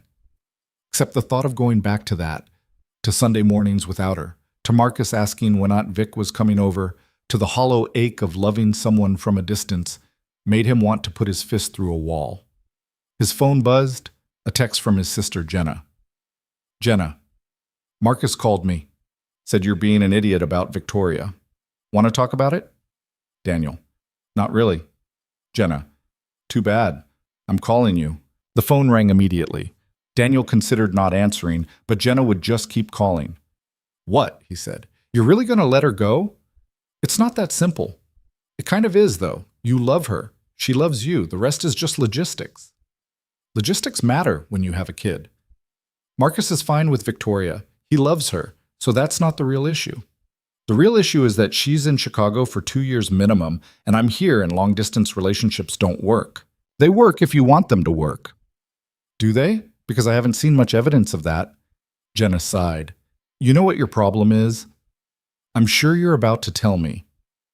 Your problem is that you're so used to things not working out that you're sabotaging this before it has a real chance. You're looking for reasons to fail instead of reasons to succeed. I'm being realistic. You're being a coward. There it was again. That word everyone kept throwing at him. Maybe I am a coward, Daniel said. Maybe I'm just not built for this kind of risk. Or maybe you're exactly built for it, and that's what scares you. Because if you actually try and it works, you'll have everything you've ever wanted, and that's terrifying. Daniel didn't have an answer for that. Call her, Jenna said. Talk to her. Actually try to find a solution instead of just giving up. What if there is no solution? Then at least you'll know you tried, but you won't know anything if you just walk away. She was right. He hated it, but she was right. After they hung up, Daniel stared at his phone for a long time. Then he opened his messages and typed, Daniel, can we talk? The response came almost immediately. Victoria, Yes, please. Daniel. Call me? His phone rang 30 seconds later. Hi, Victoria said, and her voice was rough like she'd been crying. Hi, I've been miserable all week, she admitted. Me too. I don't want to break up, Daniel. I know I said some harsh things, but I don't want this to be over. I don't want it to be over either, but I don't know how to make it work. Then let's figure it out, together. No more ultimatums or walls or running away. Let's actually sit down and figure out a real plan. Daniel took a breath. Okay, what does that look like? I take the Chicago position. 2-year commitment, but I come home 1 weekend a month, minimum, and you and Marcus come visit me once a month. We alternate. That's still a lot of distance. I know, but it's better than nothing. And after the 2 years, I come back, permanently. I hire a full executive team for Chicago, and I run the company from here, remotely. You'd really do that? Yes. Because you're right. I can't ask you to uproot Marcus, and I can't keep asking you to just deal with the distance indefinitely. But I can ask you to deal with it for 2 years if there's a concrete end date. Daniel thought about it.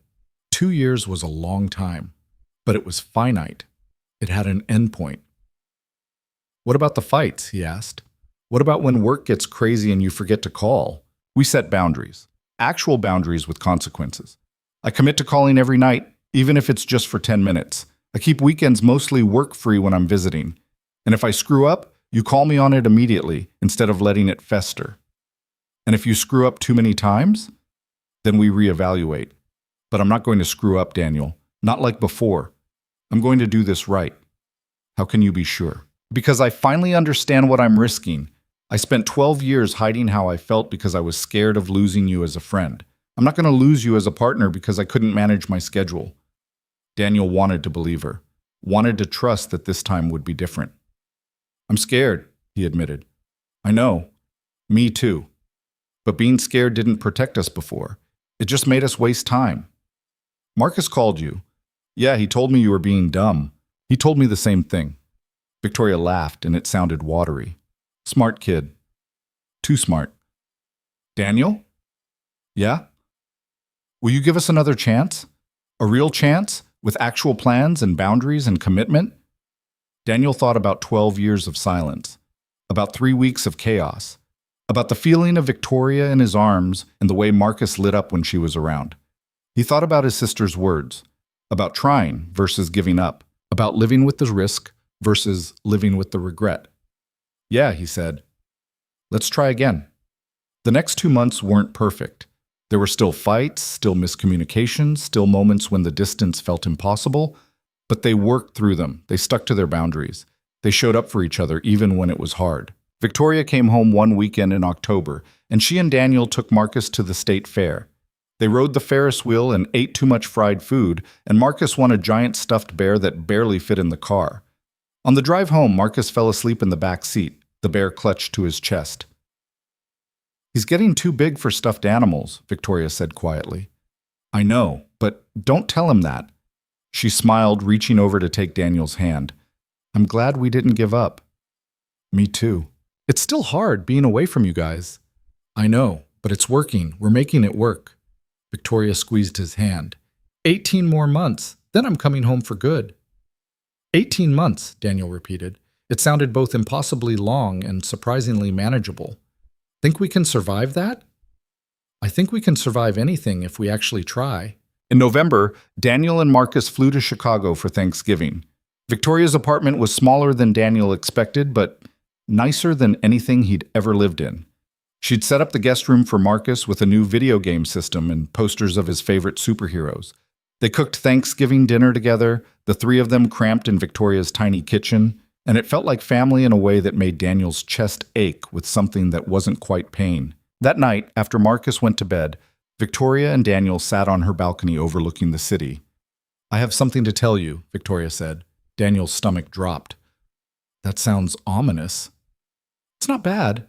At least I hope it's not bad. She took a breath. I've been thinking about the 2-year timeline, and I talked to the board about potentially shortening it. Vic, let me finish. They agreed that if we hit certain benchmarks by next summer, I can transition to a remote position earlier, possibly by next fall instead of 2 years from now. That's only 10 months away. I know, it's not guaranteed, but it's possible. And I wanted you to know I'm working on it, on coming home sooner. Daniel pulled her close, kissing the top of her head. You don't have to rush for us.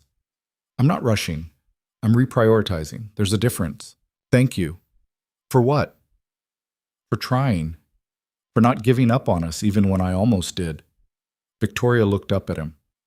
We're both trying. That's what makes it work. By December, they'd settled into a rhythm. Victoria came home one weekend a month. Daniel and Marcus visited Chicago one weekend a month. In between, they video called every night, even if it was just for a few minutes. It wasn't perfect. There were still hard days, still moments when Daniel wanted to throw his phone across the room because Victoria was late for a call or too tired to talk. But they'd learned how to fight without destroying each other, how to communicate when things got hard, how to choose each other, even when it wasn't easy. On a cold Sunday morning in January, almost 4 months after their first real fight, Daniel woke up to his phone ringing. Victoria's name flashed on the screen. It's 6 in the morning, he said groggily. I know, sorry, but I have news. Good news or bad news? Good news. Great news, actually. We hit the benchmarks, all of them. I'm coming home in April. Daniel sat up, suddenly wide awake. April? That's 3 months away. I know. I wanted to wait and surprise you, but I couldn't keep it to myself. You're really coming home? I'm really coming home, for good this time. I'll still travel to Chicago for meetings, but I'll be based here. With you. With Marcus. Daniel felt something unlock in his chest, something that had been tight and anxious for months. I can't believe it, he said. Believe it. I'm coming home, Daniel. We survived the hard part. The hard part, Daniel repeated. You make it sound like it's over. Isn't it? The distance, the uncertainty, the constant back and forth. That's the hard part. Now we get the good part. What's the good part? Actually being together, building a real life, figuring out what comes next. Daniel smiled. I like the sound of that. Me too. They talked for another hour, making plans for April, for what Victoria coming home would actually look like. She'd get an apartment near Daniel's house at first, not wanting to rush things with Marcus. But eventually, if things kept working, maybe something more permanent. By the time they hung up, Daniel felt lighter than he had in months. Marcus appeared in his doorway, rubbing sleep from his eyes. Was that Aunt Vic? Yeah. Everything okay? Better than okay. She's coming home in April. Marcus's face lit up. For real? Like staying? For real. That's awesome. Marcus paused. Does this mean she'll be here for my birthday? Yeah, buddy, she'll be here for your birthday. Marcus grinned and disappeared back into his room, and Daniel could hear him already making plans. The next 3 months passed faster than Daniel expected. Work picked up, keeping him busy. Marcus's school schedule was packed with soccer and a science fair project. Victoria was a constant presence via video calls and texts, and knowing there was a concrete end date made the distance more bearable. In March, Victoria came home for a weekend and sat Marcus down for a serious conversation. I need to ask you something, she said, and Marcus immediately looked nervous. Am I in trouble? No, nothing like that. I just wanted to check in with you about something. Victoria glanced at Daniel, then back at Marcus. You know your dad and I are together now, like dating. Yeah, duh. Right. Well, when I move back in April, things are going to change a little bit. I'll be around more. Part of your life in a different way than before. Okay, and I wanted to make sure you're okay with that you're comfortable with me being around more, with me and your dad being together. Marcus looked between them, confused. Why wouldn't I be okay with it? Some kids have a hard time when a parent starts dating someone new. But you're not someone new, you're Aunt Vic. You've been around forever. Victoria smiled. That's true, but things are different now. Yeah, they're better. Marcus shrugged. Dad's less weird when you're around, and you make him happy, so why would I have a problem with it? Daniel felt his throat tighten. You really feel that way? Yeah, is this going to be a big, long conversation? Because I have homework. Victoria laughed. No, that's all I wanted to know. Thanks for being honest with me. Okay, can I go now? Yeah, go ahead. Marcus disappeared upstairs, leaving Daniel and Victoria alone. He's really okay with this, Victoria said, sounding slightly amazed. Apparently. We have a pretty great kid. The word we settled in Daniel's chest, warm and right. Yeah, he agreed. We really do. April arrived with cherry blossoms and warmer weather, and Victoria's moving truck pulling up to a small apartment 3 blocks from Daniel's house. Marcus helped unpack boxes while Daniel assembled furniture, and Victoria directed traffic with the efficiency of someone used to running a company. By the end of the day, her apartment looked lived in, comfortable, like she might actually stay. This is surreal, Victoria said, collapsing on her new couch. I'm actually back. You're actually back, Daniel confirmed, sitting next to her. Marcus was in the kitchen, raiding Victoria's fridge like he owned the place. What happens now? Victoria asked quietly. What do you mean? I mean, we've been doing long distance for so long that I almost forgot what it's like to just be together, without an end date to the visit, without a flight to catch. I guess we figure it out, one day at a time. That simple? Why not? We've complicated everything else. Maybe simple is exactly what we need. Victoria leaned her head on his shoulder. I love you. I know I don't say it enough, but I do. I love you too. Even when you drive me crazy. Especially when I drive you crazy. Yeah, especially then. Marcus emerged from the kitchen with a bag of chips. Are you guys going to be gross and romantic all night? Because I have a science test tomorrow and I need help studying. We can be gross and romantic later, Victoria promised. Science test first. They spent the evening at Victoria's kitchen table, quizzing Marcus on the water cycle and photosynthesis. It was ordinary and domestic and everything Daniel had wanted without knowing he wanted it. When they finally headed home, Marcus was half asleep on his feet. This was a good day, Daniel said to Victoria at her door. Yeah, it was. Same time tomorrow? Same time tomorrow. She kissed him goodnight, and Daniel walked home with Marcus, feeling more at peace than he had in months. The next few weeks fell into a pattern. Victoria came over for dinner most nights. They alternated between her place and Daniel's, slowly building a life that included all 3 of them. Marcus started calling her just Vic instead of Aunt Vic, a small shift that felt significant. In May, on a Saturday afternoon, they were all in Daniel's backyard. Marcus was kicking a soccer ball around while Daniel grilled burgers and Victoria sat on the porch steps, working on her laptop. You're working, Daniel called over. It's Saturday. I know, just finishing one thing. That's what you said an hour ago. Victoria looked up, sheepish. Sorry, old habits. Close the laptop, Vic. Burgers are almost ready. She did, setting it aside and coming over to stand next to him at the grill. Thank you, she said. For what? For calling me out when I slip into old patterns. For not letting me disappear into work. That's what partners do. Partners? Victoria repeated. I like that word. Yeah? Yeah. She was quiet for a moment. Can I ask you something? Always. Do you ever regret it, waiting 12 years to tell me how you felt? Daniel thought about it. Sometimes, but then I think about where we are now, and I'm not sure we would have worked back then. We both needed to grow up, figure out who we were. Maybe the timing was exactly right, even if it took forever to get here. That's a very optimistic take. I'm trying this new thing where I don't assume everything's going to fall apart. Victoria smiled. How's that working out? Pretty well, actually. Marcus ran over, sweaty and out of breath. Are the burgers ready yet? I'm starving. Almost. Go wash your hands. Okay. Vic, will you come to my soccer game on Tuesday? Wouldn't miss it. Cool. Can you bring those cookies you made last time? The chocolate chip ones? Yeah. Those were awesome. I'll make them tonight. Marcus grinned and ran inside to wash up. Victoria watched him go, then turned to Daniel. Is this what it feels like? Having a family? Yeah, I think it is. I could get used to this. Good, because I'm planning on keeping you around for a while. How long is a while? Daniel flipped a burger, considering. How about forever?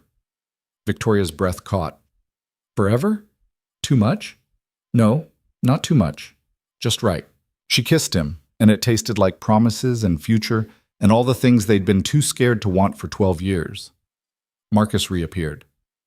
Seriously? You guys are being gross again. Get used to it, buddy, Daniel said. We're going to be gross for a long time. Ugh, fine.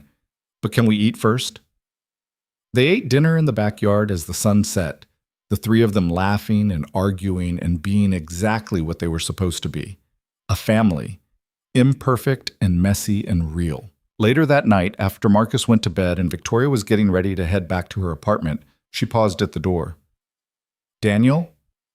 Yeah? Earlier, when you said forever, did you mean it? Every word. Good. Because I've wasted enough time being scared of losing you. I'm done running away from what I want. What do you want? This, you, Marcus, a life together, all of it. Daniel pulled her close. Then let's stop wasting time and start building it. Yeah? Yeah. They stood there in his doorway, holding each other, and Daniel realized something he'd known on some level for years. Love wasn't about perfect timing or ideal circumstances. It wasn't about being fearless or having all the answers. It was about choosing each other, over and over, even when it was hard. Especially when it was hard. It was about being brave enough to risk everything for the chance at something real. And for the first time in 12 years, Daniel wasn't afraid anymore. He was just ready. Ready to build a life with the woman he'd loved longer than he could remember. Ready to see where this imperfect, complicated, beautiful thing could go. Ready to stop hiding and start living. Victoria kissed him one more time, then headed home with a promise to come back tomorrow. Daniel watched her go, and instead of the familiar ache of missing her, he felt something else. Hope. Because tomorrow she'd come back. And the day after that. And the day after that. Not because she had to. Not because they were desperate to hold on to something that was slipping away. But because they'd both finally chosen to stay. And that made all the difference.